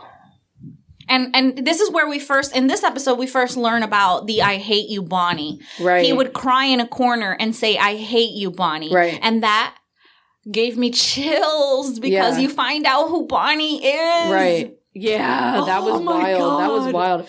The detective is staking out the house because of shoe prints that they see outside someone's window, which I was like, okay, 1970s detective, like actually doing some fucking work. Mm-hmm. Like, hello. A house calls and says, hey, there's some shoe prints outside my house. And the cops are like, I'll just spend the night out here. And they almost fucking catch the guy. That is like literally the only time I've ever heard police being like proactive and doing like this cool fucking thing for like a thing that seems mundane to me. You know, like a shoe print outside the house. If you called now and was like, hey, there's shoe prints outside my house, the cops would be like, cool beans. Have a nice day about it. I think Veronica and Nathifa's sister, who's a police officer, would put herself out there like that. But I just don't think it's something that is normally done that like they would. I'm not saying police officers don't put themselves out there. I'm saying this seems like a big deal for like cops to just be like, well, I'll just spend the whole night out here and maybe see if I catch a guy because we saw shoe prints on the ground. But if you or I were detectives, that would be I would more likely see a sleuth detective be like, I'm just going to sit out here all fucking night. Yes. I could see Michelle McNamara sitting out there all night. You know what I mean? Well, it's a possibility they do it. The cops do it. Oh, yeah, we just don't know hear about it right. because it never leads to anything. Right. Right. Also, Melanie was a fucking freak for getting the DNA sample on the sun. I was like, girl, you get it, girl. You citizen detective, you. Yeah. She was like, I think I got this motherfucker. I'll date him and steal his DNA. Oh my God. I fucking loved her for that. One of the things that we hear in this episode is about the story about the 23andMe and them doing, like Michelle was listening to somebody talk about their experience with 23andMe and finding all these people. And she was like, well, why don't we do that? And maybe it leads to this person. She knew it. She's the one, she came up and thought of that immediately and said, I'll pay for it out of my pocket. Right. You know, to do all this testing. This is also when they talk about, she's starting to feel guilty about not spending time with her kid. And she's like, I'm putting all this time into doing this, but I'm not spending enough time with my daughter. And I felt kind of sad for her. Yeah. And I think, you know, we always, as women, as moms, as maybe dads, I don't know how men feel, but, you know, you feel like you're not doing enough or you're not good enough or you're whatever. But like, I don't have something that obsessive, you know, aside from this podcast, which I do spend a lot of time on, I don't have something that like obsessively takes me away from my kid. And I always don't feel like I spend enough time or have done enough as a parent. So like for her, that must have been really, really big. And she also brings up this point, or the text messages come up at this point where she's saying to Patton she wants to have another baby. And he was like, no. And that fucking got me. Cause you know, like that is a theme in my life where I want to have more kids and it's, you know, been a problem. How mature. Yeah, I mean, yeah, sure, that's mature, but it does suck for that person that's like, yeah, but maybe I do want to have a kid. She didn't. Well, he goes on to say. She didn't. She was like, fine. Well, he goes on to say, you know, our life is not fit for this right now. And that's fine. Yeah. I mean, that's fine. But it was sad and tragic that you don't. She was 46 at that time. At that her friend that was older than her just had a baby. That's no, but I think point. like she was just saying it in passing. I don't think she was like, you know how you get like a baby fever? I mean, it didn't feel like when she was like, so this is a definite no for you. You know, that doesn't feel like just a passing thing. That doesn't mean she didn't want it or didn't want to do it. I wasn't in her head. I think that true.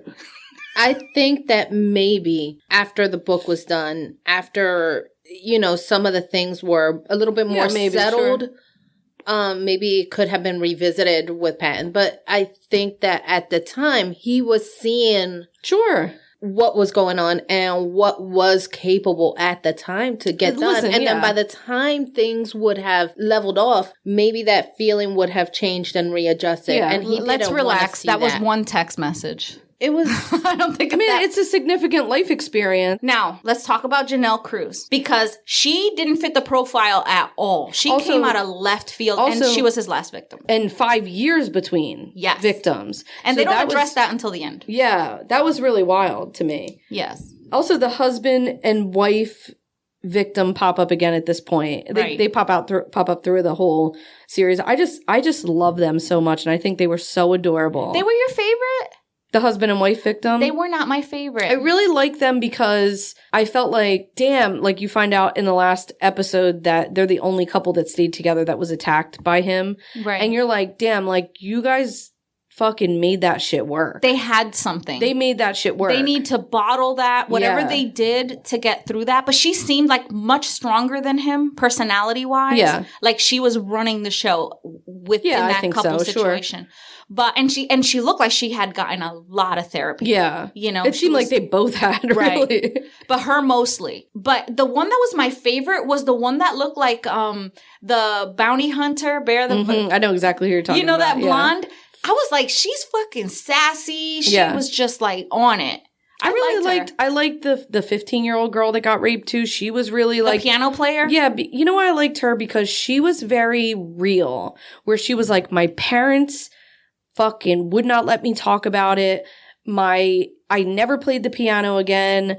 I had tried to be the best wife. I tried to be the best mother. I tried to be the best gardener just to put on this facade of that I'm okay. So she was like a very real person to me and really showed her vulnerability of how this thing fucking happened to me and I'm going to bottle it all up so that I can put on this show that I'm fine. She has the same pain approach as me. Mm-hmm. When I'm in pain, I will busy myself so that I can't be alone with my thoughts. Yeah. And that's a way of coping. Yes, absolutely. Other people just tell everybody and like get it off their chest and just like, oh, listen to this thing that happened to me. And that's how they heal. So there's like different ways of, you know, coping with your trauma or whatever.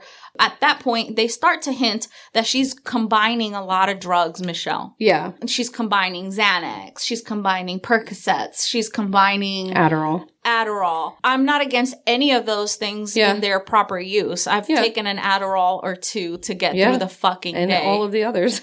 I've never used Xanax, I don't think. Wait, no, my mom gave me a Xanax one time right after my divorce. And I walked straight into her kitchen cabinets and then fell down the stairs and into a hamper. Good. Yeah. She says at this point something about at the end of your life, you always want more family and less work. Oh my God, that broke my heart so hard because it was true. It's so true. Right. Yeah, that's the things that you miss the most when you feel like you're dying. Right. But her taking the uppers in the morning and the downers to sleep at night is like so fucking common and like makes sense. My mom does that. That's how my mom lives. A lot of people just live that way, especially when you think you know yourself. Right. You know, you think like, I know I can take one in the morning and one at night. Okay, I really couldn't sleep. I'm going to take two tomorrow, you know, because I'm really extra tired, you know, and you just get in this vision. It's so easy. It's so easy. I never got into that because my mom did it for years and years and now her kidneys are destroyed. How about the cop? Okay, so the woman that gets killed where her husband is in the hospital. Right. And the people think that you know, he feels like everybody thinks he did it. Oh, that's which so sad. fucking felt so sad to Right. me. But his brother is the one that interviews for him. He Right. passed away already. His brother ends up, you find out he's a cop. Right. And he's saying that when he first is on the force or whatever, Right. and this other cop shows him a book of gruesome crime scenes, and he sees his fucking dad who killed himself in the book. That made me question everything. I was like, that made me question everything about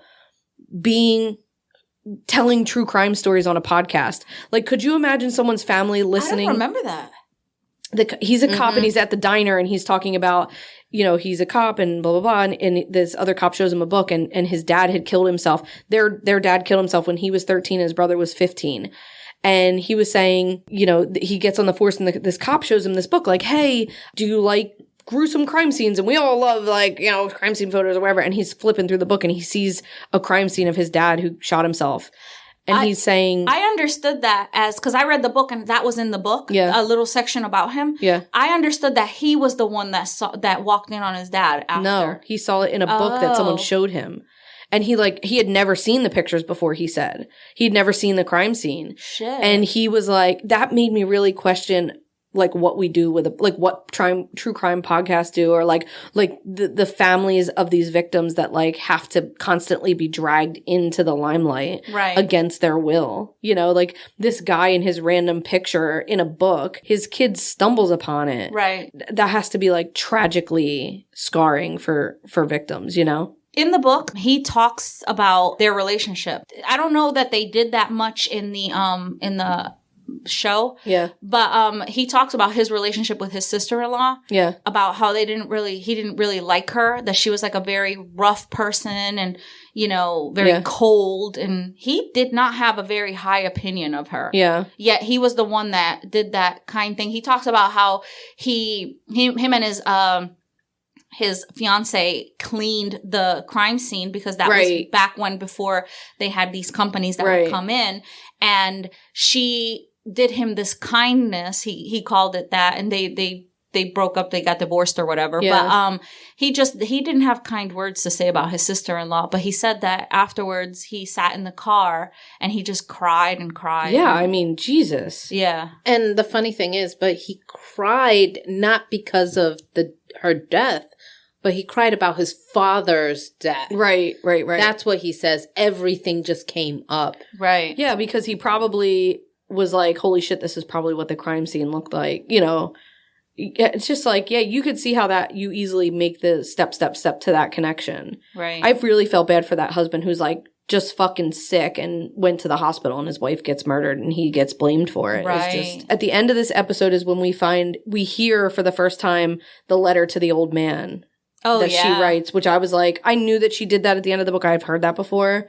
And I thought, ooh, that was chillingly good. Yep. And on the money. Yes. And we also, that episode ends with Patton calling 911 because she was Yes. dying or dead already. She had already died. Ooh, that just gave me chills again. That shit was like, Also, he went to go bring her coffee. he left her coffee. He left her coffee.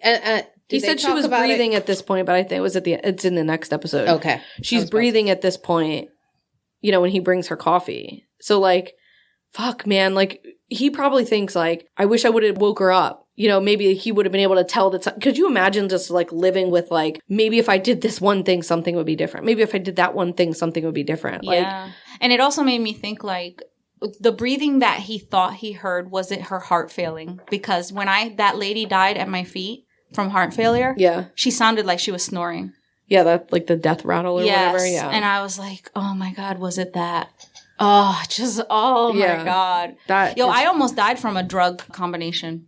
Really? I almost died from a drug combination. I had some kind of, I had surgery. Yeah, I had throat surgery. Remember that freaking quack doctor that took out your tonsils? Yeah. She did a surgery on me. Yeah. And she gave me a painkiller and she gave me a combination. And when she gave it to me, she explained how to take it. But like, I was like, all right, whatever. I don't know how to take this. You know what I mean? Yeah. And I kind of didn't read the bottle. And and it was like, I took like a like muscle relaxer and a pink. It was like a deadly combination. I like that you didn't read the bottle and she's a quack. Right. Yeah.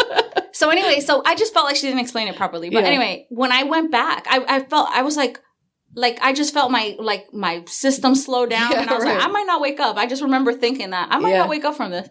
But when I went to the doctor, she was like, when I went the next day, she was like, are you taking your pain meds or whatever? And I was like, yeah, but I took these two together last night and I felt really weird. And she was like, oh my God, no, don't do that. She's like, no, you have to read the instructions. You can never take those two together. Jesus. She got really panicky. Yeah, I guess so.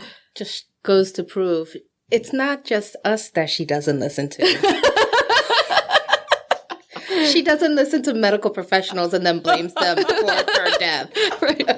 I stopped immediately taking the pills at all. I was like, I'm not a pill person, whatever. Episode 5. Thank you. The monsters recede but never vanish. Just like Dana writes the title, and I did it for almost everyone except for this episode, I actually put in parentheses, heartbreaking. That's all I could say about this episode. Yeah. I wrote in my first note on that one was roses and thorns. Every night, Michelle would, with her daughter Alice, before she went to bed, they would talk about the rose of the day and the thorn of the day, the good thing that would happen and the bad thing that would happen. And Alice's rose to her aunt, who I guess picked up that thing why, they were burying her or whatever. The rose is that you all are here, and the thorn is that my mom is gone. I know. God. I ugly cried. My God. I sneered. I mean, I didn't cry, but my God.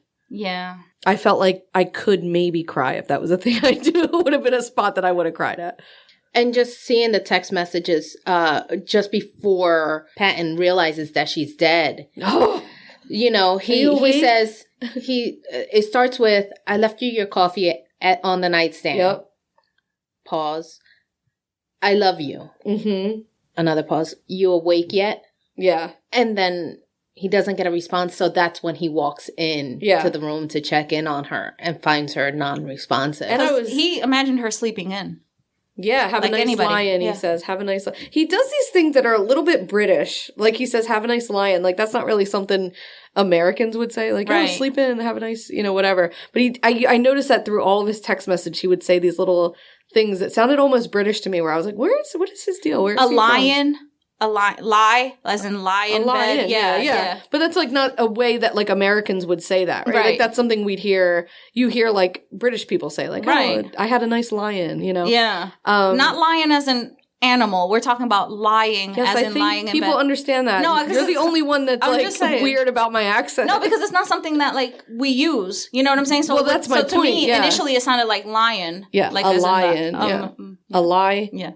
In. Yeah. I thought that was really interesting. Yeah. That was really fucking sad because you put yourself in the position of any relationship you've ever been in. Right. And your partner is stressed and overwhelmed and your partner's, been working so hard and they're like finally getting a day to sleep in. And you're like, no one make any fucking noise. Mom is sleeping. Right. Be fucking quiet. Right. Take the kid out for the morning. I mean, I'm not saying this is what happened, but you could see it in your own life. Like take your kids out for the morning. Let them sleep in and just have a nice day where they're just relaxing. And she's fucking dying up there. Right.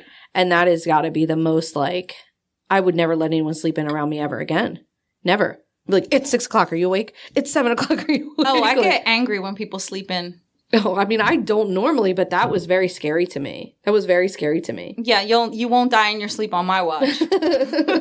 How about the victim? And it's so funny that Cindy said that whole episode was just heartbreaking. Mm-hmm. Because then they come out with the victim reading the piano victim, the 15-year-old, reading her own report to her family. And I was like, my heart just broke. I'm getting chills right now thinking about it. She's reading it. And a lot of it she might have forgotten over the years, but she's reliving. Well, and she, she was the one whose parents were like, we don't talk about this. Yeah. And she was saying like, this is finally, she's able to tell her own story. And her parents, because she's able to tell her own story because her parents are now passed on. Right. She said she wouldn't have been able to do that if they were still alive. And the victims all start meeting each other, which I think is really, really cool. Yeah. Patton says to everybody, we can't let this stop. We have to keep going. We have to finish what she started.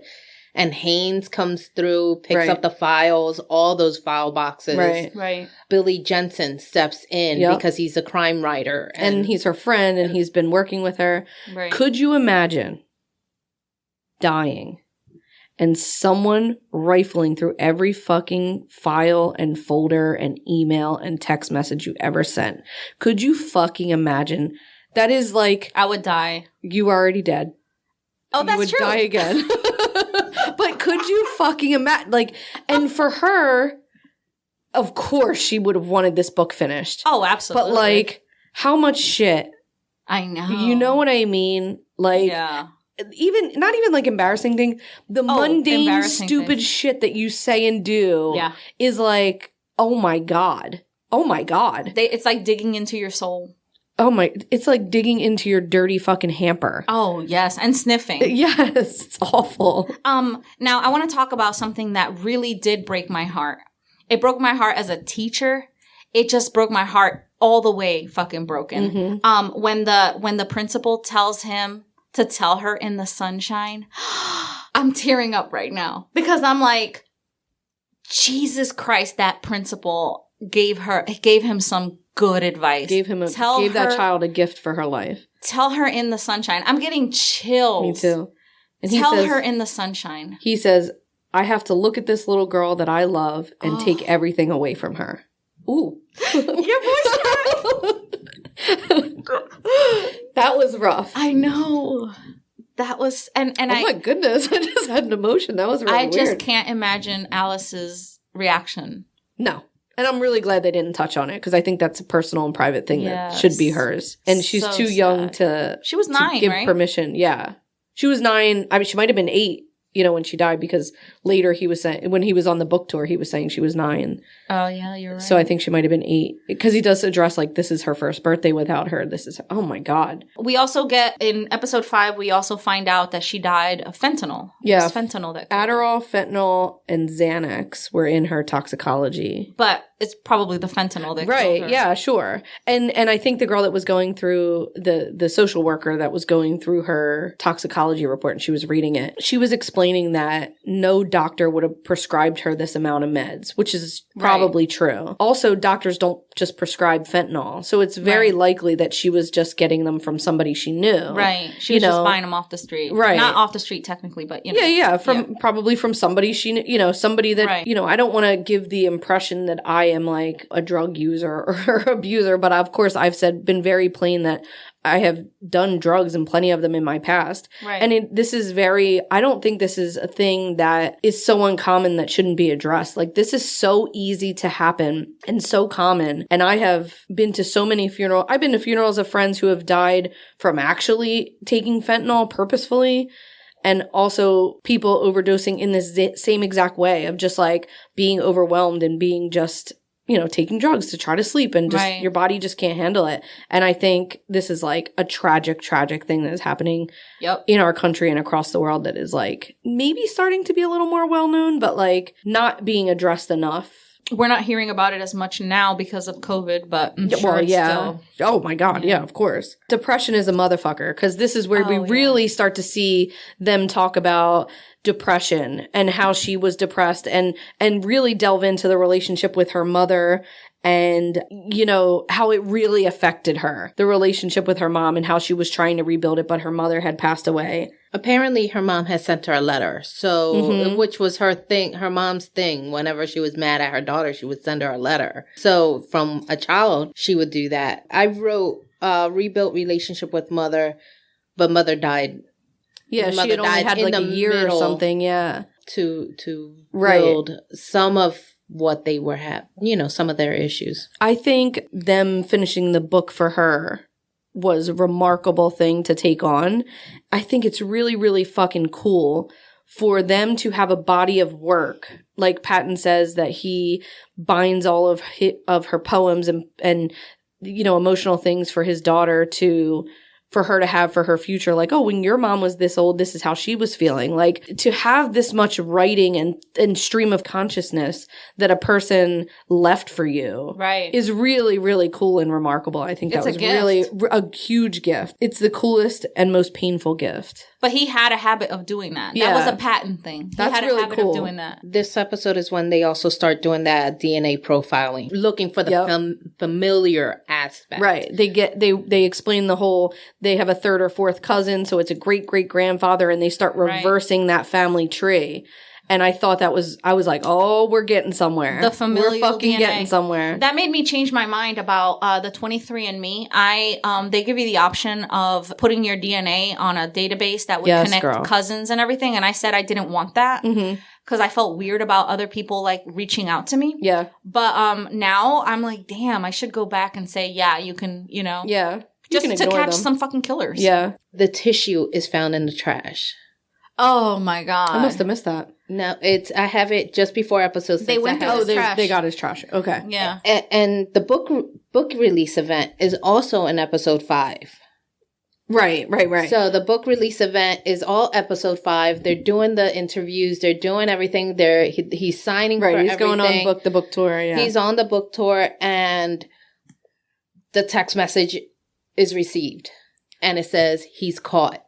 And it goes from one person to another person. He's caught. That was crazy. And it comes out a piece of tissue matched 100% DNA. Wow. Well, they had already been on his trail because when they broke down, like you said, when they broke down the familial DNA, they came down to a few people. I think it was like 6. 5 or 6. Yeah. And they said that the culprit had to have blue eyes. And out of all those, the only one that had blue eyes was Joseph D'Angelo. Right. And how they were able to 100% sort him out was they went through his trash, which I was like, they can do that? Yes. Trash is free because you put it out to the street. It's not yours anymore. Right. So episode 6 is called Walk Into the Light. And I do still love the theme song. Thank you very much. But it opens with, he is in custody. Yes. He is in custody. And he's pathetic. And we meet Bonnie at this point. And I remember hearing about the Bonnie thing, like, again, in My Favorite Murder when this kept coming up, and they weren't sure if he was saying Bonnie or mommy initially, but then we meet fucking Bonnie. Right. And she's talking about what she dated him in high school. He gave her a ring. They were going to get married. And she starts talking about the way he like acts. He takes her hunting without a license. He takes her on these. He's a risk taker. Yeah, he takes her on these motorcycles, and she felt like it's a suicide thing.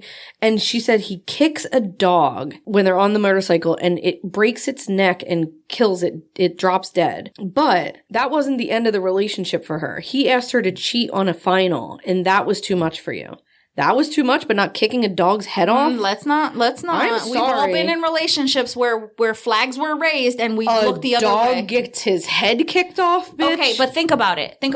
If a dog is chasing you, it's trying to bite you. So maybe you just kick it to move it away and oops, I killed it. So let's not go there. I don't know. It was a red flag. That was like 50 red flags. It was a red flag, but you've never like been chased by a dog? No. Like it's either you kick that dog or you're going to get bit. I don't know, bro. You're going to let yourself get bit? I think if I watched you kick a dog's head off. If it was going to bite me, it's going to get its head kicked off. I don't know, bro. I do know. I'm not saying I wouldn't defend myself against a dog. I would but I'm saying definitely do that. I might never talk to you again, even if it was attacking. You would, then I would be fine with that because I'm not getting bit by a dog. Okay. My mom got bit by a dog. She had to go through a series of freaking rabies shots. That's fine. That were very painful, by the way. Yes, I know about rabies shots. I'm just saying. That was not enough for you to break up, but to be cheated on, to ask to get cheated for a test? I thought that was a little bit, like, I was like, really? Ridiculous. Well, she would have gotten kicked out of the university if she would have Okay, but you watched a dog's head get kicked off. A dog that may have bit you, but yes, sure. It was broken neck.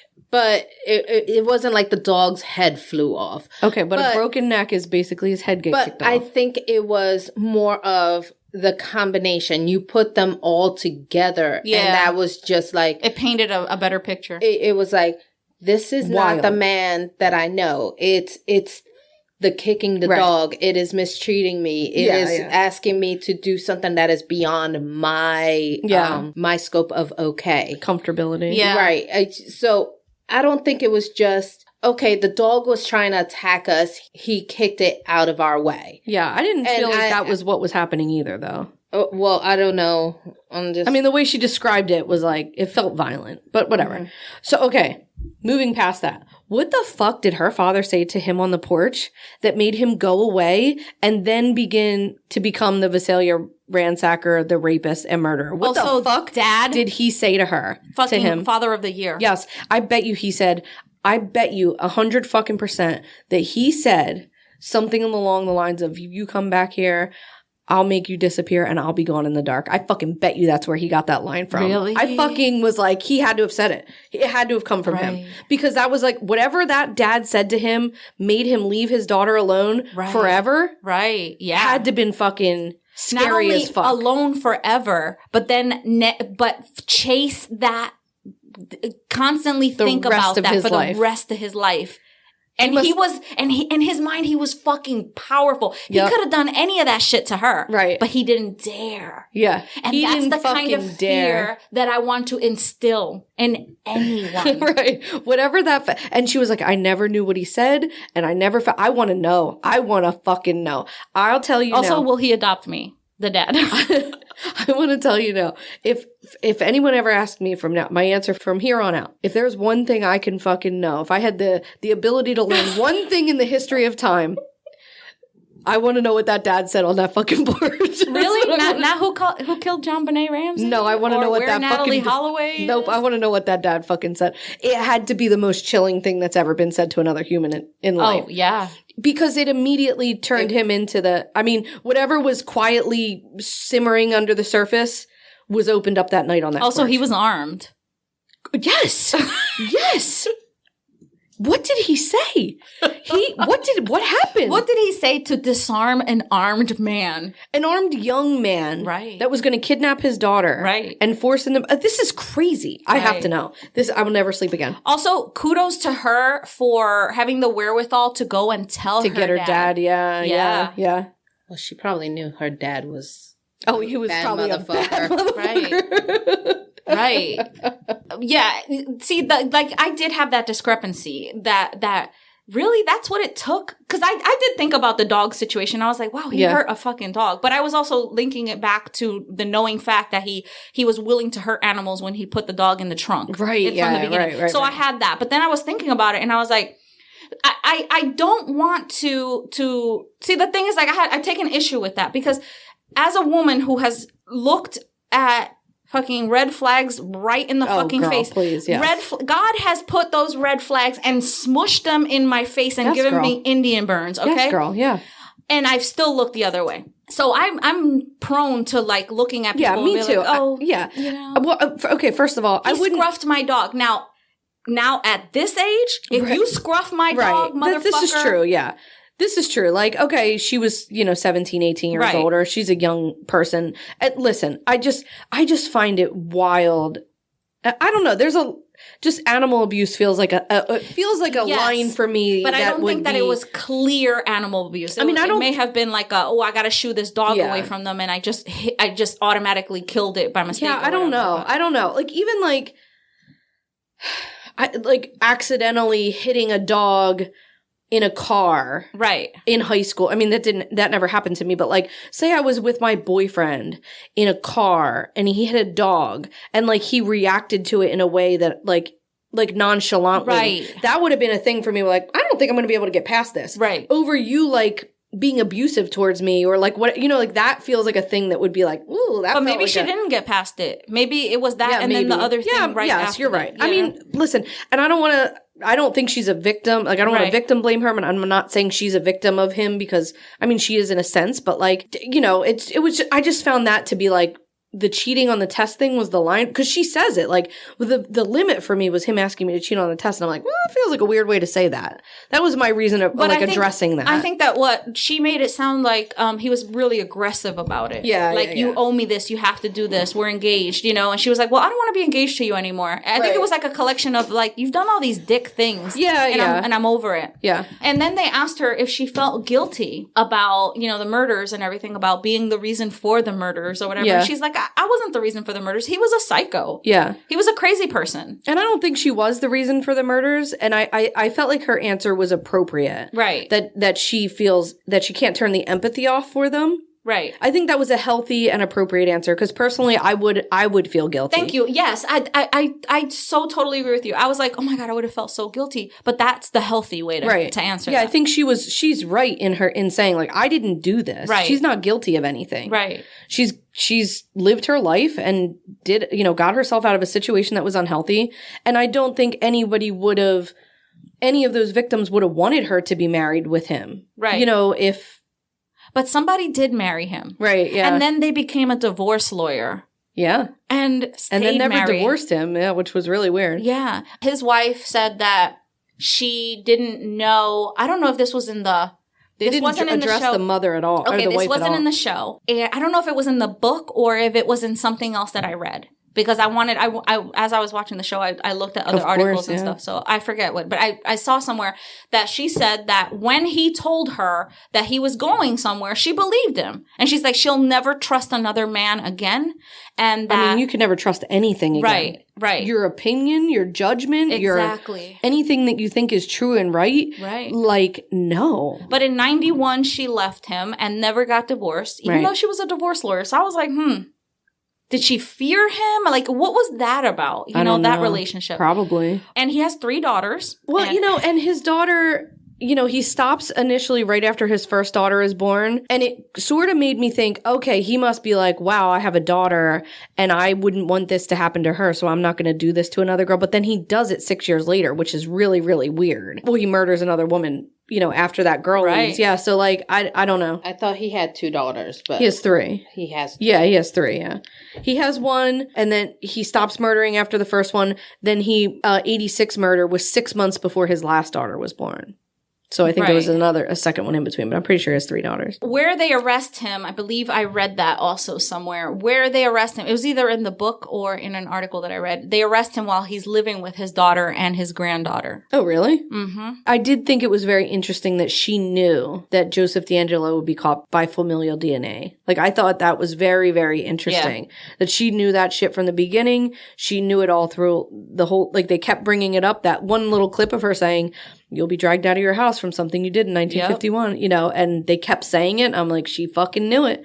Right. There was some controversy about, I believe this was in the book too. I'm like so crossed. There was controversy about whether they think that she had any responsibility with him being caught. And the police is like, absolutely not. We were red on his tail. We were on his tail the entire time. And she brought no new evidence. She brought nothing new to the case. Well, Billy Jensen puts his name into her files and he doesn't come up. So he wasn't on her. I don't think she had like a specific person on his trail. No. I'm not talking about that. Yeah. No. But Billy Jensen put Joseph D'Angelo into her computer, searched for him. Yeah. And he was never. Yeah, right. But the police claim, and they hold on to this claim, that nothing that she ever did led to his capture. Well, my argument to that would be, I think she put a fire under the asses of people who maybe had put this case on the back burner. She absolutely... And that in and of itself is her catching him. Right. She absolutely rekindled that. Yeah, with that article. The interesting thing is that she had to die in order for that man to get caught, for that interest to really rise up and get him caught. Well, I think her article in the LA Weekly or whatever started to stir, really picked up people really started to be interested in this case. And I think that's a true testament to her writing and her tenacity of true crime. I thought that was really, really fucking cool. I immediately wanted to run out and join an online sleuthing community. You know what I thought was really, really cool about the court case was all of the victims walking into the courtroom together. Oh, yeah. That was heavy. Yeah. Also, the victims holding the sign that says, now we have the power and the control, because he would tell them that he's in control. Right. You know, that's a thing about being a rapist is they want power. They want control. It's never about, you know, busting a nut, you know, no one gives a shit. They don't ever give a shit about that. Yeah. It's about like belittling this person that you think you're stronger and more powerful than. And them getting the control back is fucking huge. Yeah. And there was something in her letter to the old man where she's saying, you know, open the door and show us your face. And like now his power had been taken away. And that was like, it was so moving to see them all come together. Also how he departmentalized that. Like they talk to his family in episode 6, and his nephew. I don't know how I feel about his nephew. My God. When he said that he woke up in the middle of the night one night and he said he saw this masked figure in his bedroom, and he turned and he said, just turn around and go back to sleep. I'm like, how did you never make the connection that your uncle is the fucking rapist? You know, and this is not going to be a nice or kind thing to say, but I almost didn't believe him. Really? Why? I don't know. He just felt very like their house was in the center of all of that. Well, and that's all fine, well and good, but it almost felt like this attention seeking, like, I'm going to be a part of this. And look, we're victims too. My mom got raped too. I can see that. Yeah. You know, and and that's true. They are victims too. Right. And they are, but I don't feel sad for you. I don't feel sad for you. I mean, I maybe feel sad for his kids. I maybe feel sad for, you know, what his ex-wife or whatever, like living this, and sure, in extension him too, but like this, like, oh, I woke up and someone was masked in my, you know, like, I don't know. I just kind of felt like, I don't even know that was regardless true. Whether you believe it or not, if that was true. If that was true, that's wild. And also it could, maybe it didn't, he didn't see him in the middle of the night with the mask or whatever. But he was definitely using their house 100%, as a safe house. 100%. He was doing the rape and running back to the house. Because it was all, if you look when they showed it on the map, it's in the center. Their house is in the center. Yeah. And I'm like, they couldn't see that? No, but why would they ever? The cops. Yeah, but why would they just randomly pick a house? It was literally a circle. It was like, it was all happening around that one little dot. I mean, that's a hindsight thing. There's no way you would have ever been able to pick that up. But you know, when Paul Holes, he does that geographical, you know, mapping, whatever the hell it is. Like, I'm like, that didn't set off like an alarm that this is all happening around that one little block. Yeah, I'm sure it did. I'm sure they fucking had the map with all the red string. But he also didn't live there. Right, he didn't live there. He didn't live there. Right. It was his sister's house. Right. So which is smart. Right. That's where he was keeping his car or spending the night and then leaving when the shit cooled off. Right. Or he could run back to it and be like, oh, I was just stopping by my sister's house. I would just happen to live in this neighborhood, you know. Right, but he was also running around pantsless. Right. It's crazy. How nobody saw that, like... I know it was the 70s and everything, but he was running around pantsless. So how about him being wheeled into the courtroom like a feeble old man? Pathetic. Fuck him. Yes. Fuck him. And they didn't address it on the documentary, but after he gets found guilty or whatever, there's a video that goes viral of him like scaling the walls in his prison cell. And yes, like after he's all through court, he's this feeble old man. Yeah. And he's like, oh, talking on to it. And I wanted to punch him right in the fucking face. Know. And I thought that was so disrespectful to those victims. I know. But it's him and he's in the orange jumpsuit and he's standing on like the toilet or something in the cell and he's like reaching up. Like he's perfectly able to still climb and do all this crazy shit. Wow. And it's like, oh, you fucking motherfucker. Yeah. You motherfucker. His defense probably told him that. Yeah. He tried to pull that, Weinstein tried to pull that same bullshit. Fucking sit down. So they go through, right, of the things that she believed that the perpetrator would be. Right. Like things that she thought. Yeah. She thought that he would have a military connection. He grew up as a military kid. She thought he would be from Vietnam. He was in Vietnam. She thought the Bonnie thing was a connection, and it fucking was. This losing his job, from stealing, she didn't know about that, but like that he would have these little criminal charges, and I thought that was like that just shown to how fucking on it she was. Like, fine, she didn't actually give the police anything that they did or didn't know, but she fucking knew what the fuck was going on. Yeah. She definitely profiled him. No, I am really glad that they had the interviews with his family and people in his family, because I think that that's an important part of it that I want to know. Right. Like, what are his daughters thinking? What is his ex-wife thinking? Right. Like, is it a relationship where you're like, yeah, we fucking hated him anyway. He was always a piece of shit. But then this like niece comes and lives with him, and she's like, he was such a good father to me, and he was there for me after I was raped. And it's like, what? Like, what? He's just this nice guy? Departmentalizing this. Compartmentalizing. Yeah, that. The thing that I found, like, that was interesting was that, the nephew makes the claim that he witnessed his sister getting raped. And that maybe that's what set him off.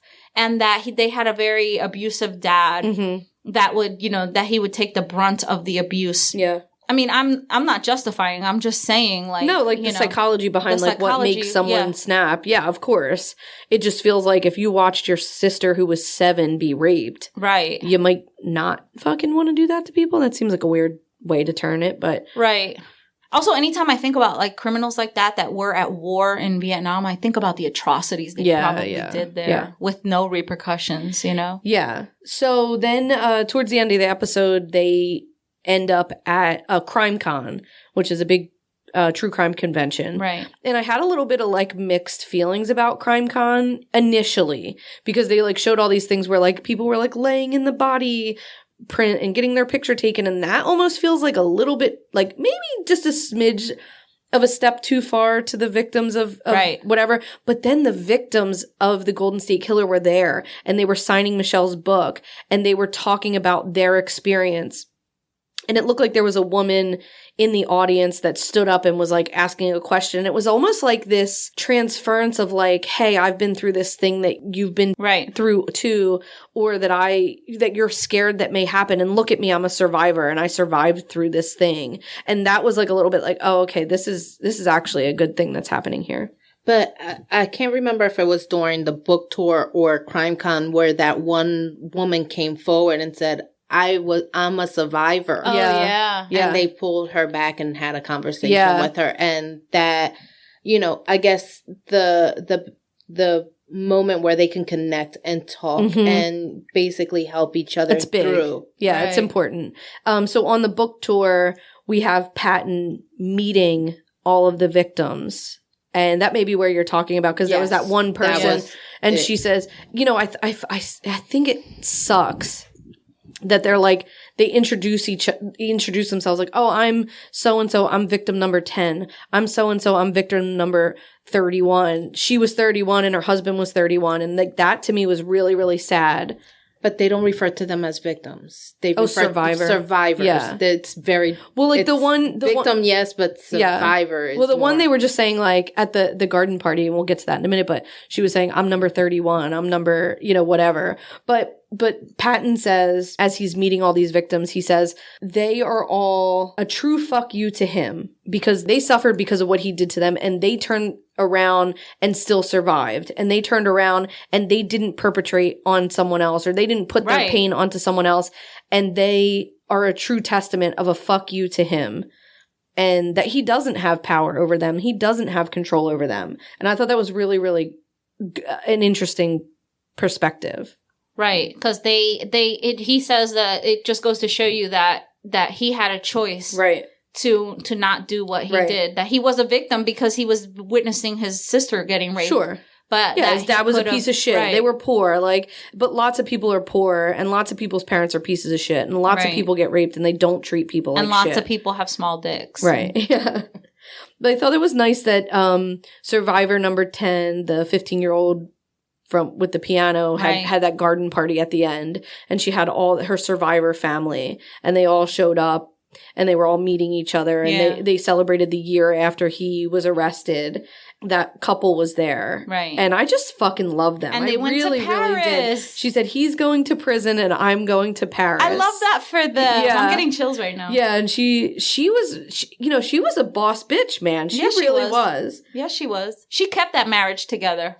How about the last 5 minutes with that song? It was saying, is that all right? Is that all right? And it was showing every person that was affected. You saw Paul Holes and Billy Jensen, you saw Patton, you saw each victim, and you saw the party, and you saw his family and his daughter, the girl that he was raising. You just saw all of these people, and you're just thinking like this spider web that just kept going of like people that were affected by this guy, and also people that were affected by Michelle. And you're right, like she was his last victim, and it was really... It would have been really, really cool, and I know a million people have said this, but for her to fucking see the culmination of her work, to see that, and like within months he was caught, is just... Patton said something like, she caught him. She made this happen, like from the other side, Right. And yeah, because she died April 21st, my daughter's birthday. Oh shit. And he was caught April 24th. 4 years later. Oh, 4 years? 2 years later. Oh, sorry. shit. 2 years later. Yeah. Wow. Yeah, that's crazy. Yeah. That's crazy. But I thought it was like sad and tragic and true when Patton was saying like, going through her work and finishing the book for her was, even though you're married, you don't know someone 100%. And he got to find out all this stuff about her that he didn't know.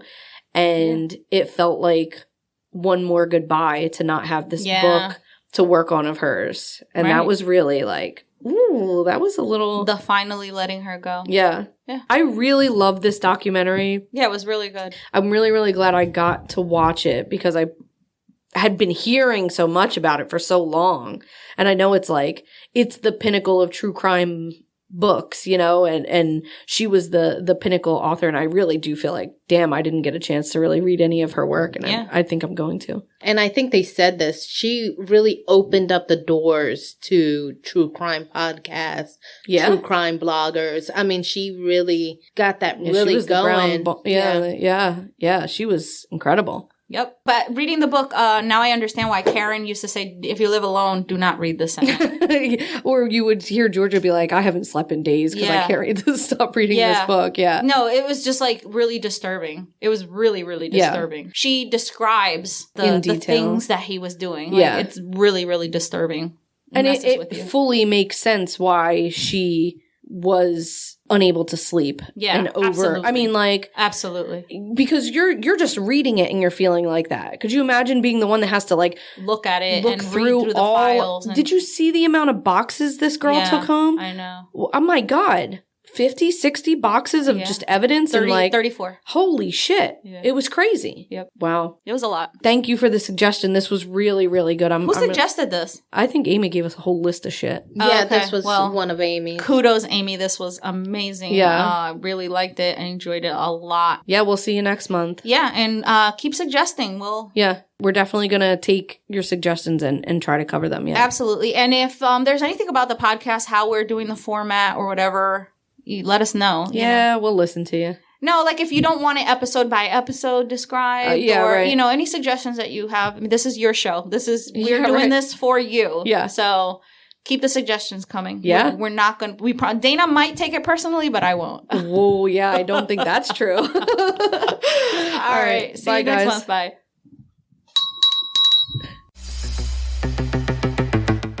Thanks for dining with us. See you next week.